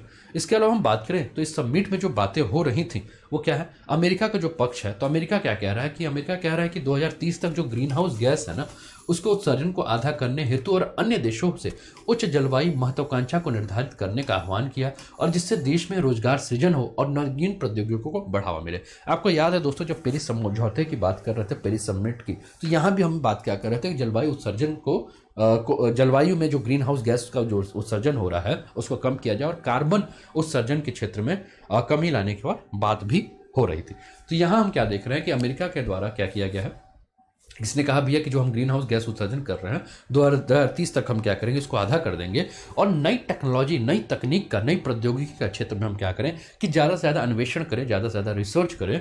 क्या, किस लिए रिसर्च करें कि नई तकनीक के माध्यम से हम क्या करें कि ग्लोबल वार्मिंग को कम करें, और साथ में नए तकनीक के माध्यम से ज़्यादा लोगों को रोजगार सृजन करें, लोगों के लिए रोजगार सृजन करें, जिससे क्या होगा कि बढ़ावा मिलेगा। किसको बढ़ावा मिलेगा? ग्रीन हाउस गैस के उत्सर्जन में कमी लाने में, ठीक है। और साथ में हम बात करें तो जलवायु परिवर्तन के अनुकूल प्रभाव को कम करने में देशों की मदद मिलेगी। विकासशील देशों हेतु अपने सार्वजनिक जलवायु वित्त पोषण को दोगुना करना और वर्ष 2024 तक विकासशील देशों में जलवायु अनुकूलन के लिए सार्वजनिक वित्त पोषण को 3 गुना बढ़ाना। तो 2 चीज और भी अमेरिका ने कहा। वो क्या कहा है कि जो भी आपके विकासशील देश हैं, इन विकासशील देशों को क्या करना है कि सार्वजनिक जलवायु वित्त पोषण, यानी कि सार्वजनिक जलवायु वित्त पोषण के बारे में अगर हम बात करें तो जलवायु को बचाने के लिए, ठीक है ना, या ग्रीन हाउस गैस उत्सर्जन में कमी लाने के लिए जितना भी सहयोग हो, आर्थिक सहयोग के बारे में बात की गई। तो आर्थिक सहयोग के बारे में बात की गई, इसका मतलब क्या है कि नवीन तकनीक का प्रयोग करना है, नवीन जो भी प्रौद्योगिकी है उसका प्रयोग करना है, ठीक है। और नवीन तकनीक या प्रौद्योगिकी का प्रयोग करने के लिए जो फंड चाहिए, वो फंड जो है वो अमेरिका क्या करेगा, विकासशील देशों को दोगुना देगा। और यही 2024 तक ये क्या करेगा कि जो ये फंड है उसको 3 गुना देगा कि जो आपके विकासशील देश हैं वो क्या करें कि नवीन तकनीक का प्रयोग करें, पुराने जो ढर्रे पे चल रहे हैं या पुराने जो तकनीक का प्रयोग कर रहे हैं, जिससे कि ग्लोबल वार्मिंग की समस्या हमें काफी ज्यादा देखने को मिल रही है, उसमें कमी है, ठीक है। क्योंकि देखो विकासशील देश के साथ समस्या क्या है, विकासशील देश के पास इतना फंड नहीं होता है कि वो नए नए रिसर्च करे, ठीक है, जिससे कि ग्लोबल वार्मिंग कम किया जा सके, ठीक है। राष्ट्रीय स्तर पर निर्धारित अंशदान के बारे में बात किया जा रहा है। तो राष्ट्रीय स्तर पर निर्धारित अंशदान के अनुसार ग्लोबल ग्रीन हाउस गैस जो है उत्सर्जन को 2005 के स्तर पर 50 से 52% तक करने की बात की जा रही है। और अमेरिका जो है, आपको याद है कि ट्रंप बाबा जो है चुनाव जब लड़ रहे थे उसके कुछ दिन पहले, यानी कि 1.5 साल पहले, उन्होंने क्या कहा कि भैया हम पेरिस समझौता में नहीं रहेंगे, पेरिस समझौता से छोड़ छाड़ के निकल लिए थे। जो बाइडेन जब चुनाव लड़ रहे थे तो उन्होंने घोषणा किया था कि हम पेरिस समझौता में फिर से जुड़ सकते हैं, इस पर हम विचार करेंगे। और अमेरिका जो है वो फिर से पेरिस समझौता के अंदर जो बाइडेन के आने के बाद क्या है कि एंट्री कर दिया है। अमेरिका ने कहा कि भैया हम इस समझौता के अंतर्गत ही रहेंगे, समझौता से बाहर नहीं हो रहे हैं। भारत की प्रतिबद्धता के बारे में बात करें तो भारत ने अमेरिका के साथ मिलकर अपनी जलवायु परिवर्तन प्रतिबद्धता को आगे बढ़ाया है, जिसमें भारत द्वारा जलवायु कार्रवाई और स्वच्छ ऊर्जा के लक्ष्य को प्राप्त करने के लिए अमेरिका के साथ मिलकर 450 गीगावाट अक्षय ऊर्जा के लक्ष्य को प्राप्त करने में शामिल है। भारत क्या कह रहा है कि जो रिन्यूएबल सोर्स ऑफ एनर्जी है उस क्षेत्र में हम मिलकर अमेरिका के साथ काम करेंगे, और हमारा कोशिश ये होगा कि जो स्वच्छ ऊर्जा है और उसका जो लक्ष्य है, और खासकर हम देखें तो भारत का लक्ष्य क्या है, 450 गीगावाट अक्षय ऊर्जा को प्राप्त करने का लक्ष्य है। तो उसने कहा हम अमेरिका के मिलकर इस पर काम करेंगे, ठीक है। अब हम बात करें तो भारत और अमेरिका की बात तो कर लिए, लेकिन एक और भी देश बैठा हुआ है, कौन है? चीन। तो चीन के बारे में हम बात करें, जो कि कहा जाता है कि कार्बन उत्सर्जन की समस्या सबसे ज्यादा अगर हम देखें तो चीन में भी है। तो चीन ने कहा कि वर्ष 2030 तक चीन के द्वारा कार्बन उत्सर्जन अपनी चरम सीमा पे होगा तथा वर्ष 2060 तक यह कार्बन न्यूट्रलिटी की स्थिति प्राप्त करेगा, ठीक है। तो चीन ने कहा कि भाई 2030 तक जो हमारा कार्बन जो एमिशन है ना वो सबसे हाई होगा, ठीक है। लेकिन उसके बाद आप देखेंगे तो 2060 तक चीन क्या करेगा कि कार्बन उत्सर्जन की जो सीमा उसको शून्य पे ला देगा, 0 कर देगा, ठीक है। यानी कि वो नए तकनीक का प्रयोग करेगा जहां की कार्बन का उत्सर्जन जो है वो काफी कम हो, कार्बन का उत्सर्जन काफी कम हो, यानी कि जो भी सोर्स ऑफ आपके एनर्जी, यानी कि जो ईंधन के जो स्रोत है, जैसे पेट्रोलियम हो गया, कोल हो गया, ठीक है, जहां से कार्बन एमिशन की समस्या ज्यादा होती है, उसके जगह पे क्या करेगा, नई तकनीक का प्रयोग करके Akshay renewable source of energy का ज्यादा से ज्यादा प्रयोग करेगा। चीन के द्वारा अपनी green belt and road initiative, यानी कि बेल्ट एंड रोड इनिशिएटिव जो है को बढ़ावा देना, कोयला आधारित बिजली उत्पादन परियोजना को सख्ती से नियंत्रित और कोयला की खपत को कम करने के प्रयासों पर घोषणा की गई।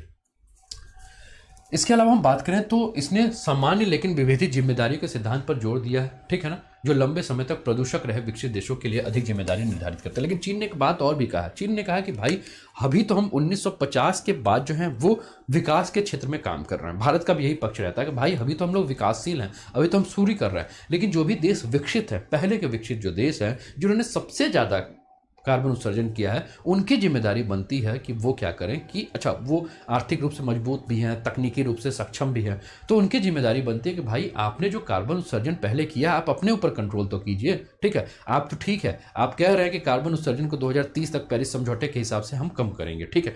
तो आपने जो कहा कि 2030 तक, तो भैया 2030 का जो आपने एक मानक दिया या 2030 तक आपने एक डेडलाइन फिक्स कर दी है कि, तो वो सारी डेडलाइन उनके लिए क्यों फिक्स कर रहे हो जो अभी नए नए स्टार्ट किए हैं, खासकर चाइना और इंडिया जैसे जो देश हैं जो कि अभी विकासशील देश हैं और जो अभी इस क्षेत्र में प्रगति कर रहे हैं, आप उनके ऊपर डेडलाइन क्यों दे रहे हो? आप अपने ऊपर डेडलाइन दीजिए ना, कि जो आपने सबसे ज़्यादा कार्बन उत्सर्जन तो आपने यूरोपियन कंट्री ने फैलाया, अमेरिकन कंट्रीज ने फैलाया, मतलब यूएसए ने फैलाया, ठीक है, तो आप क्या कीजिए, अपने ऊपर कंट्रोल कीजिए ना, हमारे ऊपर क्यों आप दबाव दे रहे हो? ठीक है, तो इन्होंने कहा कि ठीक है समान है, लेकिन ये जो विभेदित जो जिम्मेदारियां हैं, इन विभेदित जिम्मेदारियों के ऊपर भी हमें ध्यान देना चाहिए।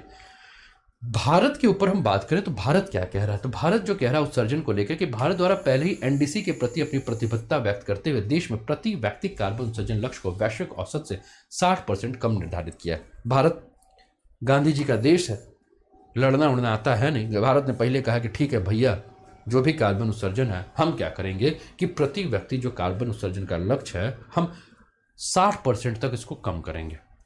और भारत द्वारा वर्ष 2030 तक लगभग 450 गीगावाट के महत्वाकांक्षी नवीकरणीय ऊर्जा रिन्यूएबल सोर्स ऑफ एनर्जी को प्राप्त करने का लक्ष्य रखा गया है। और विकास संबंधी चुनौतियों के बावजूद भारत ने स्वच्छ ऊर्जा, ऊर्जा दक्षता, वनीकरण और जैव विविधता हेतु कई साहसिक कदम उठाए हैं और भारत उन कुछ गिने चुने देशों में शामिल है जिसका एनडीसी 2.6% के संगत स्तर पर बना हुआ। ठीक है, भारत ने किया, अच्छा भारत ने इसका किया भी, ऐसा नहीं कि नहीं पालन किया। आप का प्रश्न होगा कि सर कैसे किया, कुछ उदाहरण दे दीजिए। तो भैया सारा उदाहरण आपके घर में है।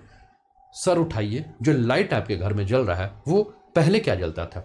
100 वाट का बल्ब या ट्यूबलाइट या CFL जलता होगा। अब क्या जल रहा है? LED लाइट, है ना। पहले आपके घर में 100 वाट के लाइट एक कमरे में पीला पीला जो है वो पूरे रूम को ही पीलिया कर देता था, ठीक है। और अब 100 वाट में एक कमरा जो चलता था, अब क्या है कि आप देखेंगे 100 वाट में आपका पूरा का पूरा घर, क्योंकि 7 वाट, 9 वाट, 5 वाट, 18 वाट का जो LED है उसका आप यूज कर रहे हैं। दूसरा, घर से जब आप बाहर सड़कों पे जाते हैं दोस्तों, तो पहले आपको सल्फर वाले लाइट, सोडियम लाइट नजर आते थे, है ना, वो पीले वाले बड़े वाले, इतने बड़े बड़े वाले लाइट नजर। अब आप जाते हो तो आपको LED लाइट नजर आता है ना। घर में जब आप जाते हो, खासकर महिलाओं के बारे में हम बात करें तो मम्मी हमेशा पकड़ के चल किचन में घुस, और पता चलता है कि वहाँ लकड़ी लगा हुआ है, धुआं निकलता है। खासकर गाँव में जब जाओगे तो ये सारा चीज़ आपको दिखता है, ठीक है। तो धुआं निकलता था। उज्ज्वला योजना, ठीक है, क्या कि LPG का प्रयोग करिए, कार्बन का एमिशन कम कीजिए। उजाला योजना, दीनदयाल योजना, ऐसे करके बहुत सारे ऐसे योजनाएं हैं जिस योजना के माध्यम से भारत क्या कर रहा है, अपने कार्बन उत्सर्जन को कम कर रहा है।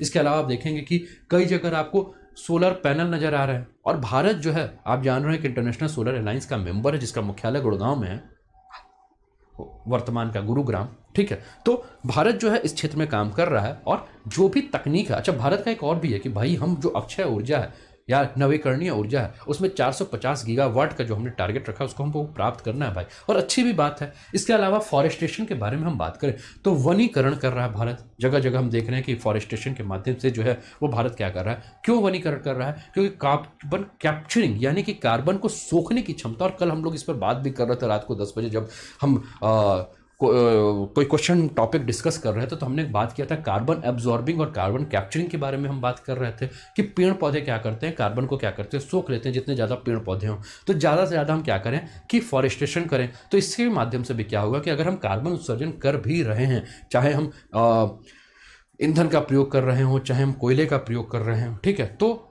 पेड़ पौधे के माध्यम से हम क्या करेंगे, कार्बन कैप्चरिंग करेंगे। इसके अलावा अगर आप देखेंगे तो भारत में आप क्या देख रहे हैं, बैटरी रिक्शा, बैटरी वाले ऑटो आ गए हैं, बैटरी वाली बाइक आ गई हैं, बैटरी वाली कार आ गई हैं, बैटरी वाली आप देखेंगे क्या बसें आ गई हैं, है ना। तो ये जो है, जो कार, बसें, ये सब सारी चीज़ हैं। इसके माध्यम से क्या इलेक्ट्रिक व्हीकल्स का प्रयोग, और इलेक्ट्रिक व्हीकल्स के लिए आपने देखा खासकर दिल्ली सरकार की आपको योजना, जिसके बारे में मैंने कई बार आपके साथ चर्चा की है, कई बार मैंने इस पर बात भी की है कि सरकार की योजना क्या होती है कि इलेक्ट्रिक व्हीकल्स को लाया जाए, और इलेक्ट्रिक व्हीकल्स के माध्यम से, अच्छा उस पर सब्सिडी भी सरकार दे रही है, ठीक है, कि सब्सिडी किस लिए दे रही है कि ज़्यादा से ज़्यादा लोगों को प्रोत्साहित किया जाए, और टैक्सेस जो हैं या रजिस्ट्रेशन फीस जो है वो आपके डीजल या पेट्रोल की जो चलित गाड़ियां हैं उसके ऊपर बढ़ा रही है, ठीक है। तो ये सारी चीज़ें जो है जिसके माध्यम से हम क्या देख रहे हैं कि भारत जो है इस क्षेत्र में काम कर रहा है, अपनी प्रतिबद्धता निभा रहा है। भारत का मुख्य जोर जो है वो क्या है, भारत द्वारा अंतर्राष्ट्रीय सौर गठबंधन और आपदा प्रबंधन संरचना जैसे वैश्विक पहलों को प्रोत्साहित करना है। जलवायु परिवर्तन के विरुद्ध भारत की जो पहले हैं वो क्या है, राष्ट्रीय स्वच्छ वायु कार्यक्रम, भारत स्टेज 6 उत्सर्जन मानदंड, उजाला योजना, जलवायु परिवर्तन पर राष्ट्रीय कार्य योजना, ठीक है।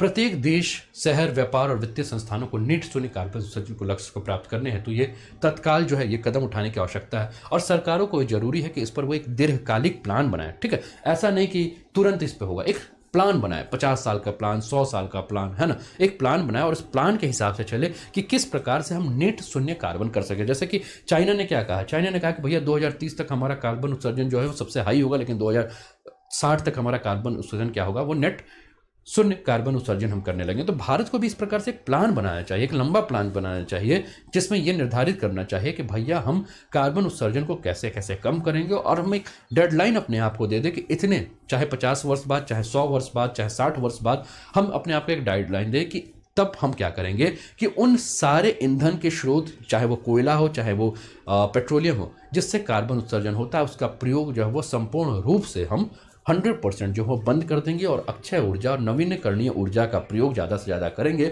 जिससे कार्बन उत्सर्जन कम हो। इसके अलावा हमें पता है कि अगर हम ये सब काम कर रहे हैं, ठीक है, जिससे कि कार्बन का उत्सर्जन हो रहा है और हम उसको रोक पाने में सक्षम नहीं हैं, तो हम कार्बन कैप्चरिंग की तकनीक पर और ज़्यादा से ज़्यादा वनीकरण यानी कि फॉरेस्टेशन के माध्यम से हम क्या करें, कार्बन उत्सर्जन को कम करें। महामारी जो चल रही है दोस्तों, जो कि आपकी कोरोना महामारी कोविड के समय हम क्या देख रहे हैं कि अरबों डॉलर जो है, जो कि आपको खर्च करना था अपने अर्थव्यवस्था को सुचारू रूप से ले जाने, वो सारे पैसे को हम कहाँ कर रहे हैं, इस महामारी में खर्च कर रहे हैं, जिसके चलते हमारी पूरी अर्थव्यवस्था जो है वो चौपट हो गई है। इन अर्थव्यवस्था को क्या करना है, पुनर्जीवित करने की आवश्यकता है। साथ में ही अभी जून 2021 में एक G7 शिखर सम्मेलन होने वाला है, जहां विश्व के सबसे धनी देशों को आवश्यक वित्तीय प्रतिबद्धताओं को पूरा करने का अवसर प्रदान होगा। और साथ में 2000 अभी आपका ग्लासगो में COP26 का जो मीटिंग होगा, तो इन सब के माध्यम से भारत क्या कर सकता है, अपनी बात रख सकता है। अगला प्रश्न है, अगला टॉपिक है दोस्तों आपका, अगला जो न्यूज़ है आपके स्क्रीन पर, यह न्यूज़ है MFI यानी कि micro finance institution want their employees SHG workers to be vaccinated on priority. तो जो आपके माइक्रो फाइनेंस इंस्टीट्यूशन है और जो आपके SHG है, ठीक है ना, ये क्या कर रहे हैं कि ये प्रियोरिटी रखें क्या कि इनके जो भी एम्प्लॉयज हैं उनको कोरोना का टीका जो है, वैक्सीनेशन जो है वो लगा दिया जाए। आपका अनअकैडमी जो है वो भी इस पर काफ़ी तेज गति से काम कर रहा है। काफ़ी सारे वीडियो मैसेज के माध्यम से अनअकैडमी ने अपने सारे एजुकेटर्स को, सारे एम्प्लॉयज़ को ये मैसेज दिया है कि इस कोरोना के काल में आप लोग भैया सचेत रहिए, अपने आप को बचाइए। और अनअकैडमी की जिम्मेदारी है कि अपने सारे एम्प्लॉयज़ को, एम्प्लॉयज़ की फैमिली को, सारे एजुकेटर्स को, उनके फैमिली को कोरोना का टीका जो है वो लगाएगा और वो निःशुल्क लगाएगा। और एक अच्छा पहल है, ठीक है, क्योंकि हर कंपनी की जिम्मेदारी होता है कि उसके एम्प्लॉय की रक्षा है, उस एम्प्लॉय का जो भविष्य है वो उस कंपनी के साथ जुड़ा रहे और वो उसकी रक्षा करे। तभी तो एम्प्लॉयज़ भी बड़े मन से काम करेगा। अगर उसको लगेगा भैया ये कंपनी जो है हमारे लिए कुछ कर रही है तो हम भी इस कंपनी के लिए कुछ करें, ठीक है। तो उसी से संबंधित ये है। तो ये न्यूज़ क्या है, micro finance institution have urged the centre to consider prioritizing vaccination for their employees and self-help group workers in order to ensure that line of credit remain open for the poor amidst the rising second wave of COVID-19 infection, ठीक है। इसके अलावा बात करें, in a massive to the ministry of finance, home affairs and health and family welfare, the association of community development finance institution Sadhan, ठीक है ना, क्या नाम है, साधन, on Friday said that the microfinance institutions have been allowed to function just like banks amidst the present spate of partial lockdown as they are perform an essential service for the poor। तो इस पर हम बात करते हैं, क्या है, सूक्ष्म वित्त संस्थाएं जो हैं, इन्होंने केंद्र सरकार से क्या आग्रह किया है कि इनके एम्प्लॉय को क्या किया जाए कि कर्मचारियों और स्वयं सहायता समूह के कर्मचारियों को टीकाकरण कराने में प्राथमिकता देने पर विचार करने को कहा है और यह सुनिश्चित हो सके कि कोविड-19 संक्रमण की बढ़ती दूसरी लहर के बीच गरीबों के लिए ऋण की सुविधा जो है वो आसानी से उपलब्ध की जा सके। क्योंकि अगर बैंकिंग कर्मचारी और ये सब अगर कोरोना पॉजिटिव हो जाएंगे तो बहुत सारे जो फिनेंशियल जो वर्क्स हैं वो सब क्या हो जाएंगे, बाधित हो जाएंगे। सूक्ष्म ऋण अभिप्राय अलग अलग देशों में भिन्न है। भारत में 1 लाख से कम के सभी ऋणों को माइक्रो लोन या सूक्ष्म ऋण माना जाता है और इसकी सेवाओं में सूक्ष्म ऋण, सूक्ष्म बचत और सूक्ष्म बीमा शामिल है।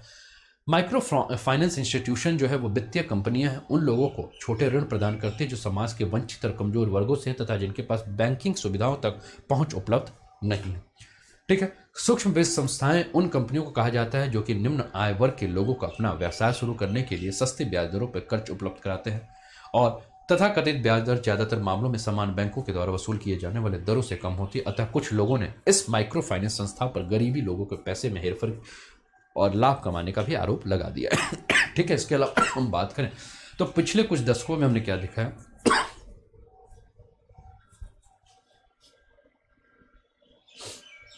एक मिनट का टाइम दीजिए।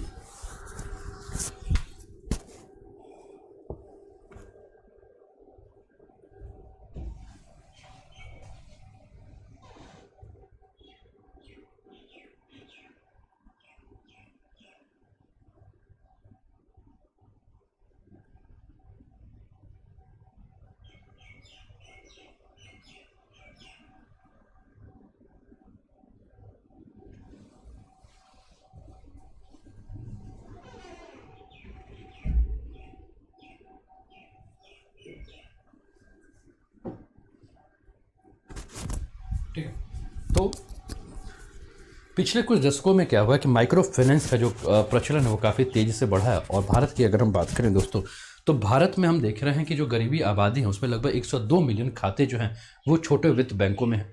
गरीब लोगों के लिए विभिन्न प्रकार के वित्तीय सेवा जो हैं ये प्रदान करते हैं, जैसे कि जो भी आपके गैर सरकारी संगठन हैं, सहकारिता, स्वयं सहायता समूह, क्रेडिट यूनियन, सामुदायिक आधारित विकास संस्थान, वाणिज्यिक और राज्य बैंक, बीमा तथा क्रेडिट कार्ड कंपनियां, डाकघर जो है, ये सब आपके माइक्रो फाइनेंस इंस्टीट्यूशन के रूप में कार्य करती हैं। भारत में गैर बैंकिंग वित्तीय कंपनियां और आपका माइक्रो फाइनेंस इंस्टीट्यूशन का रिजर्व बैंक के गैर बैंकिंग वित्तीय कंपनियां micro finance institution reserve bank निर्देश 2011 के द्वारा क्या होता है, इसका नियमन होता है। अब हम बात करें दोस्तों तो ये प्रमुख व्यवसाय मॉडल क्या है इसका, तो संयुक्त देयता समूह या आमतौर पे एक अनौपचारिक समूह है जिसमें 4 से 10 व्यक्ति जो हैं वो शामिल होते हैं और जो आपसी गारंटी पर ऋण प्राप्त करते हैं और ऋण आमतौर पर कृषि उद्योग या संबंधित गतिविधियों के लिए दिया जाता है। दूसरा हम बात करें स्वयं सहायता समूह, तो यह समान सामाजिक आर्थिक पृष्ठभूमि वाले व्यक्तियों का समूह है। इस समूह के अंतर्गत छोटे उद्यमी एक छोटी अवधि के लिए एक साथ आते हैं और अपनी व्यावसायिक जरूरतों हेतु एक सामान्य फंड बनाते हैं। इन समूहों को गैर लाभकारी संगठन के रूप में वर्गीकृत किया गया है, जैसे कि नाबार्ड द्वारा क्रियान्वित स्वयं सहायता समूह का बैंक लिंकेज कार्यक्रम उल्लेखनीय है और ये आपके स्वयं सहायता समूह एसएचजी बैंकों से अपने पुनर्भुगतान का ट्रैक रिकॉर्ड प्रस्तुत करके ऋण ले सकते हैं। इसके अलावा हम बात करें तो ग्रामीण मॉडल पे बैंक होते हैं। तो ग्रामीण मॉडल के बैंकों के बारे में हम बात करें तो इस मॉडल को वर्ष 1970 के दशक में एक बांग्लादेशी नोबेल विजेता प्रोफेसर मोहम्मद यूनिस के द्वारा प्रतिपादित किया गया था और इस मॉडल ने भारत में क्षेत्रीय ग्रामीण बैंकों के निर्माण को प्रेरित किया और इस प्रणाली का प्राथमिक उद्देश्य ग्रामीण अर्थव्यवस्था का विकास करना है। ठीक है ना, क्लियर है सभी को?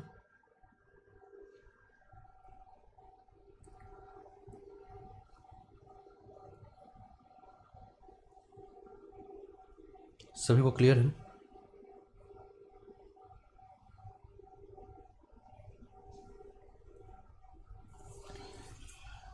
ग्रामीण सहकारिता आप देखते होंगे सहकारिता बैंक आपके यहाँ, तो इसकी स्थापना स्वतंत्रता के दौरान की गई थी और इस प्रणाली में जटिल निगरानी संरचना के साथ ही इसके केवल ग्रामीण क्षेत्रों में ये जो है वो ऋण मुहैया कराती है और इसलिए इस प्रणाली को वो सफलता नहीं मिली जो इससे उम्मीद की थी। और देखा होगा आपने काफ़ी जगह सहकारी जो बैंक है उसकी स्थिति जो है वो काफ़ी जर्जर स्थिति बनी हुई है ना। इसके अलावा हम बात करें दोस्तों तो ये लाभ के बारे में बात करें तो ये बिना किसी जमानत के आसानी से ग्राहकों को अल्प आवधिक यानी कि कम समय के लिए ऋण प्रदान करती है। यह अर्थव्यवस्था के गरीब वर्गों को अधिक धन उपलब्ध कराती है जिससे गरीब परिवारों की आय में बढ़ोतरी होती है और रोजगार का सृजन होता है। यह महिलाओं, बेरोजगारों और दिव्यांग समेत समाज के अल्प वित्त पोषित समूहों को सेवा प्रदान करती है। यह समाज के गरीब और असुरक्षित और कमजोर वर्गों को उनकी मदद के लिए उपलब्ध वित्तीय साधनों से अवगत कराती है और बचत की विधि विकसित करने में मदद करती है। सूक्ष्म ऋण से लाभ प्राप्त करने वाले परिवार अपने बच्चों को बेहतर और निरंतर शिक्षा प्रदान करने में सक्षम होते हैं। चुनौतियां क्या हैं? तो सबसे बड़ी चुनौतियां इनके सामने क्या है? खंडित डेटा। तो कुल ऋण खातों की संख्या में तो काफ़ी ज़्यादा बढ़ोतरी हुई, किंतु ग्राहकों के गरीबी स्तर पर इन ऋणों का वास्तविक प्रभाव संबंधित कुछ स्पष्ट अगर हम देखें तो ग्राहकों के सापेक्ष गरीबी स्तर में सुधार संबंधित सूक्ष्म वित्त संस्थाओं का जो डेटा है वो क्या है? पूर्ण तरफ से खंडित है। कोरोना महामारी का प्रभाव भी अगर हम देखें तो जो सूक्ष्म वित्त संस्थाएं उसके ऊपर हमने देखा काफ़ी सारा इसका प्रभाव देखने को मिला, जिसके चलते ऋण संग्रहण पर प्रारंभिक प्रभाव के कारण ऋण वितरण पर भी अभी तक कोई सार्थक बढ़ोतरी नहीं देखी गई। सामाजिक उद्देश्यों का भी हमने देखा कि काफी अनदेखी हुई है। जो चुनौतियां हैं इसके सामने, विकास और लाभप्रदता उनकी खोज में सूक्ष्म वित्त संस्थाओं को सामाजिक उद्देश्य यानी समाज के वंचित वर्गों के जीवन में सुधार लाने संबंधी उद्देश्य धीरे धीरे हाशिए पर चले गए हैं। गैर आय सृजन प्रयोजनों के लिए ऋण, तो गैर आय सृजन उद्देश्यों के लिए हमने देखा कि उपयोग किए जाने वाले ऋणों का अनुपात रिजर्व बैंक के द्वारा निर्धारित किए गए अनुपात माइक्रो फाइनेंस इंस्टीट्यूशन के कुल ऋण का लगभग 30% की तुलना में बहुत अधिक हो सकता है, और ये ऋण प्राय अल्प अवधि के लिए होते हैं और ग्राहकों की आर्थिक प्रोफाइल को देखते हुए इस बात की संभावना बढ़ जाती है कि वे जल्दी स्वयं को एक खतरनाक ऋण जाल में पाएंगे। ठीक है, अगला न्यूज है दोस्तों, इंडियन एक्सप्रेस से लिया हुआ न्यूज है, आपके स्क्रीन पर आपको दिख रहा होगा। ठीक है ना, और ये न्यूज है what is the significance of crew 2 mission. ठीक है ना, क्रू 2 मिशन है, इससे संबंधित न्यूज है। तो आइए इस पर हम बात करें, देखें कि ये क्या है। तो crew 2 astronauts will join the members of Expedition 65 NASA astronauts Mark Vande He and cosmonauts Olgy Novitske and Pyotr Dubro of Roscosmos. They will stay aboard the ISS for 6 months, during which time they will conduct science experiment in low Earth orbit. तो ये आपके ठीक है mission है, crew mission है। ठीक है, 4 astronauts हैं were launched to the International Space Station from Florida as part of collaboration between NASA and SpaceX under the Commercial Crew Program. The mission is called Crew 2 and is second crew rotation of the SpaceX Crew Dragon and the first with international partners. तो इसके ऊपर हम बात करें तो out of 4 astronaut 2 are from NASA and 2 are from Japan aerospace exploration agency JAXA and the European space agency ESA. Shan Kimbrough and Megan McArthur from NASA will serve the mission spacecraft commander and pilot, while Akio Hosid and Thomas Prickett will serve as a mission specialist to the space station for a 6-month science mission. तो देखते हैं क्या है crew 2 mission. तो वाणिज्यिक crew कार्यक्रम के तहत नासा और स्पेस एक्स के बीच सहयोग के हिस्से के रूप में 4 अंतरिक्ष यात्रियों को फ्लोरिडा से अंतरिक्ष स्पेस स्टेशन ISS भेजा गया है और इस मिशन का नाम क्रू 2 दिया गया है।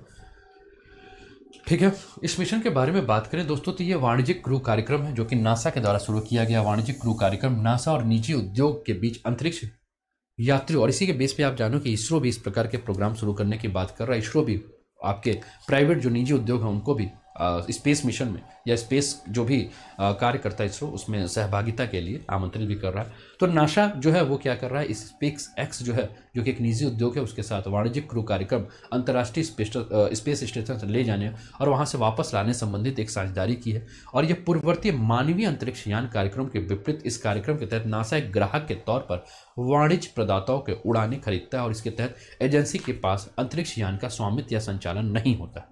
यह कार्यक्रम नासा के लिए अंतरिक्ष यान की लागत को कम करने और अंतरिक्ष में मनुष्यों के लिए एक नया वाणिज्यिक बाजार स्थापित करने पर कार्य करता है। इसके अलावा बात करें तो इस तरह की निजी कंपनियों को लो अर्थ ऑर्बिट के लिए चालक दल की परिवहन सेवाएं प्रदान करने हेतु प्रोत्साहित करके नासा गहरे अंतरिक्ष अन्वेषण मिशनों के लिए अंतरिक्ष यान या रॉकेट बनाने पर ध्यान केंद्रित कर सकता है। नासा ने सितंबर 2014 में अंतरिक्ष यात्रियों को अमेरिका से अंतर्राष्ट्रीय स्पेस स्टेशन तक ले जाने हेतु परिवहन प्रणाली विकसित करने के उद्देश्य से बोइंग और स्पेसएक्स कंपनियों के साथ क्या किया है, आपका समझौता किया था। स्पेस एक्स के साथ नासा की साझेदारी के बारे में अगर हम बात करें दोस्तों तो मई 2020 में नासा की स्पेसएक्स डेमो 2 परीक्षण उड़ान 2 अंतरिक्ष यात्रियों को लेकर अंतर्राष्ट्रीय स्पेस स्टेशन के लिए रवाना हुई थी और इस उड़ान का उद्देश्य इस तथ्य का परीक्षण करना था कि क्या स्पेसएक्स के द्वारा निर्मित कैप्सूल का उपयोग नियमित रूप से अंतरिक्ष यात्रियों को स्पेस स्टेशन से ले जाने और वहां से लाने के लिए किया जा सकता है या नहीं। डेमो 2 परीक्षण के पश्चात नवंबर 2020 में क्रू 1 का आयोजन किया गया था जो कि नासा और स्पेसएक्स के बीच 6 क्रू मिशनों के में से पहला था और यह मिशन अंतरिक्ष यात्रा के लिए एक नए युग की शुरुआत थी। क्रू 1 अंतर्राष्ट्रीय स्पेस स्टेशन के लिए एक फाल्कन 9 रॉकेट पर स्पेस क्रू ड्रैगन अंतरिक्ष यान की पहली परिचालन उड़ान थी। क्रू 1 टीम के सदस्य एक्सपीडियन 64 के सदस्यों में शामिल हो गए और उन्होंने स्पेस स्टेशन माइक्रोग्रेविटी का इन्होंने अध्ययन किया। ठीक है, क्रू 2 मिशन जो है जो कि अभी भेजा गया है यह स्पेसएक्स क्रू ड्रैगन का दूसरा क्रू रोटेशन मिशन है और अंतर्राष्ट्रीय भागीदारों के साथ यह पहला मिशन है। कुल 4 अंतरिक्ष यात्रियों में से 2 नासा से हैं जबकि 2 यात्री जापान एरोस्पेस एक्सप्रेस एजेंसी और यूरोपीय अंतरिक्ष एजेंसी से हैं। क्रू मिशन 2 जो है इसमें शामिल अंतरिक्ष यात्री एक्सपीडियन 65 यानी कि इंटरनेशनल स्पेस स्टेशन में 65वां दीर्घावधि अभियान के सदस्यों के रूप में शामिल होंगे और सभी सदस्य कुल 6 माह तक स्पेस स्टेशन में रहेंगे जिस दौरान वो लो अर्थ ऑर्बिट में वैज्ञानिक परीक्षण करेंगे और इस दौरान अंतरिक्ष यात्रियों का प्राथमिक उद्देश्य टिश्यू चिप्स अध्ययन श्रृंखला को जारी करना है। अब बात यह है कि ये टिश्यू चिप्स है क्या। तो टिश्यू चिप्स जो है वो मानव अंगों के छोटे मॉडल होते हैं जिनमें कई प्रकार की कोशिकाएं शामिल हैं जो मानव शरीर के समान व्यवहार करती हैं। नासा के मुताबिक अगर हम देखें तो टिश्यू चिप्स संभावित रूप से सुरक्षित और प्रभावी दवाओं और टीकों की पहचान करने की प्रक्रिया को तेज कर सकते हैं। वैज्ञानिक अंतरिक्ष में इन टिश्यू चिप्स का उपयोग उन रोगों का अध्ययन करने के लिए कर सकते हैं जो विशिष्ट मानव अंगों को प्रभावित करते हैं और जिन मानव अंगों को पृथ्वी पर विकसित होने में महीने अथवा वर्ष भर से भी अधिक समय लग रहा है। ठीक है, अब हम बात करें कि अंतर्राष्ट्रीय स्पेस स्टेशन ये है क्या। तो ये एक रहने योग्य कृत्रिम उपग्रह है जिसे लो अर्थ ऑर्बिट में मानव निर्मित सबसे बड़ा ढांचा माना जाता है और इसका पहला हिस्सा 1998 में लो अर्थ ऑर्बिट से लॉन्च किया गया था और ये लगभग 92 मिनट में पृथ्वी का एक चक्कर लगाता है। प्रतिदिन पृथ्वी का 15.5 परिक्रमाएं जो हैं ये पृथ्वी का करता है। ठीक है, इसके अलावा हम बात करें तो अंतर्राष्ट्रीय स्पेस स्टेशन कार्यक्रम जो है वो 5 प्रतिभागी अंतरिक्ष एजेंसियों के बीच एक संयुक्त परियोजना है जिसमें नासा अमेरिका का, रॉसकॉमॉस रशिया का, जाक्सा जापान का, ईएसए यूरोप का और सीएसए कनाडा ये मिलकर इस पर काम करते हैं। इसके स्वामित्व और उपयोग को अंतर सरकारी संधि और समझौते के माध्यम से शासित किया गया है। यह एक माइक्रोग्रेविटी और अंतरिक्ष पर्यावरण अनुसंधान प्रयोगशाला के रूप में कार्य करता है जिसमें चालक दल के सदस्य जीव विज्ञान, मानव जीव विज्ञान, भौतिकी, खगोल विज्ञान, मौसम विज्ञान और अन्य विषयों से संबंधित प्रयोग करते हैं। अंतर्राष्ट्रीय स्पेस स्टेशन के कारण ही लो अर्थ ऑर्बिट में निरंतर मानव उत्पत्ति जो है वो संभव हो पाई और इससे वर्ष 2030 तक संचालित रहने की उम्मीद है। अगला आपका टॉपिक है दोस्तों, ये द हिंदू से लिया हुआ टॉपिक है, आपके स्क्रीन पर जो दिख रहा है टॉपिक है corona virus prevalence of UK variants rise in Delhi. तो कोरोना वायरस का जो यूके वेरिएंट है वो दिल्ली में पाया गया है। The proportion of the UK variant B117 is the genome sample squeezed from COVID cases in Delhi has risen from 28% in second week of March to 50% in the last week of March. Dr. Sujit Singh, Director, National Center for Disease Control, said in a webinar on Friday. The UK variant has a mutation N501Y that is reported to increase the transmission of the virus, leading to more numbers and a knock-on consequence of increasing disease severity and mortality. ठीक है, तो इसके ऊपर हम बात करें तो दिल्ली में वायरस के यूके प्रकार का जो प्रसार बढ़ रहा है और दिल्ली में जिस प्रकार का आप देखें कि अगर पूरे भारत की अगर आप देखेंगे तो सबसे ज़्यादा अगर हम देखें तो कोरोना का प्रभाव हमें कहाँ देखने को मिल रहा है, दिल्ली में देखने को मिल रहा है। ठीक है ना, अगर दिल्ली की हम बात करें तो क्षेत्रफल के हिसाब से देखें तो उत्तर प्रदेश के 2 जिलों को मिला दो तो क्षेत्रफल उससे भी कम है। लेकिन जिस प्रकार से बीमारियां दिल्ली में बहुत तेजी से फैल रही हैं, रोज 24,000, 25,000, 26,000 जो केसेस आ रहे हैं, ठीक है, ये बड़ा चिंता का विषय है। महानगरों की हम बात करें तो मुंबई में जो केस है वो दिल्ली से 4 गुना 5 गुना कम है। मुंबई में आपको 5,000, 6,000, 7,000 के केस है, लेकिन वही दिल्ली में 26,000, 27,000 के केसेस हैं। ठीक है, मॉर्टेलिटी रेट के बारे में बात करें तो वो भी दिल्ली में बहुत ज़्यादा 350, 300 के आसपास लोग जो हैं वो रोज मर रहे हैं। ठीक है, तो इसी पर यह है कि दिल्ली में कोविड-19 मामलों के लिए नए अनुक्रमित जिन के नमूनों में वायरस के यूके प्रकार अर्थात यूके वेरिएंट का अनुपात मार्च के दूसरे सप्ताह में पिछले सप्ताह से के 28% से बढ़कर 50% हो गया। और यूके वेरिएंट में N501Y नामक एक उत्परिवर्तन होता है जो कि वायरस का संचरण तीव्र करने वाला बताया जाता है और इसके परिणाम स्वरूप प्रारंभिक तौर पर हम बात करें तो संक्रमित मामलों की संख्या में वृद्धि तथा रोग की गंभीरता मृत्यु दर में वृद्धि हो सकती है। इसके अलावा हम बात करें तो पंजाब, छत्तीसगढ़, गुजरात के साथ दिल्ली में भी उन राज्यों को शामिल किया गया है जहां अंतर्राष्ट्रीय यात्रियों और उनके संपर्क में आने वाले लोगों के बीच पहचान किए गए हैं और यूके प्रकार के वायरस से संक्रमित मामलों से कहीं ज्यादा संख्या में संक्रमण मामले काफी बड़े समुदाय में पाए गए। ये वायरस जो है ये उत्परिवर्तन क्यों करता है या वायरस का म्यूटेशन क्या होता है? तो दोस्तों वायरस का जो म्यूटेशन है वो जीनोम अनुक्रमण में होने वाला परिवर्तन होता है। वायरस में उत्परिवर्तन उनके क्रमिक विकास की स्वाभाविक प्रक्रिया है और लाखों लोगों में संक्रमित हो जाने के बाद वायरस के क्रमिक विकास पर दबाव बढ़ जाता है।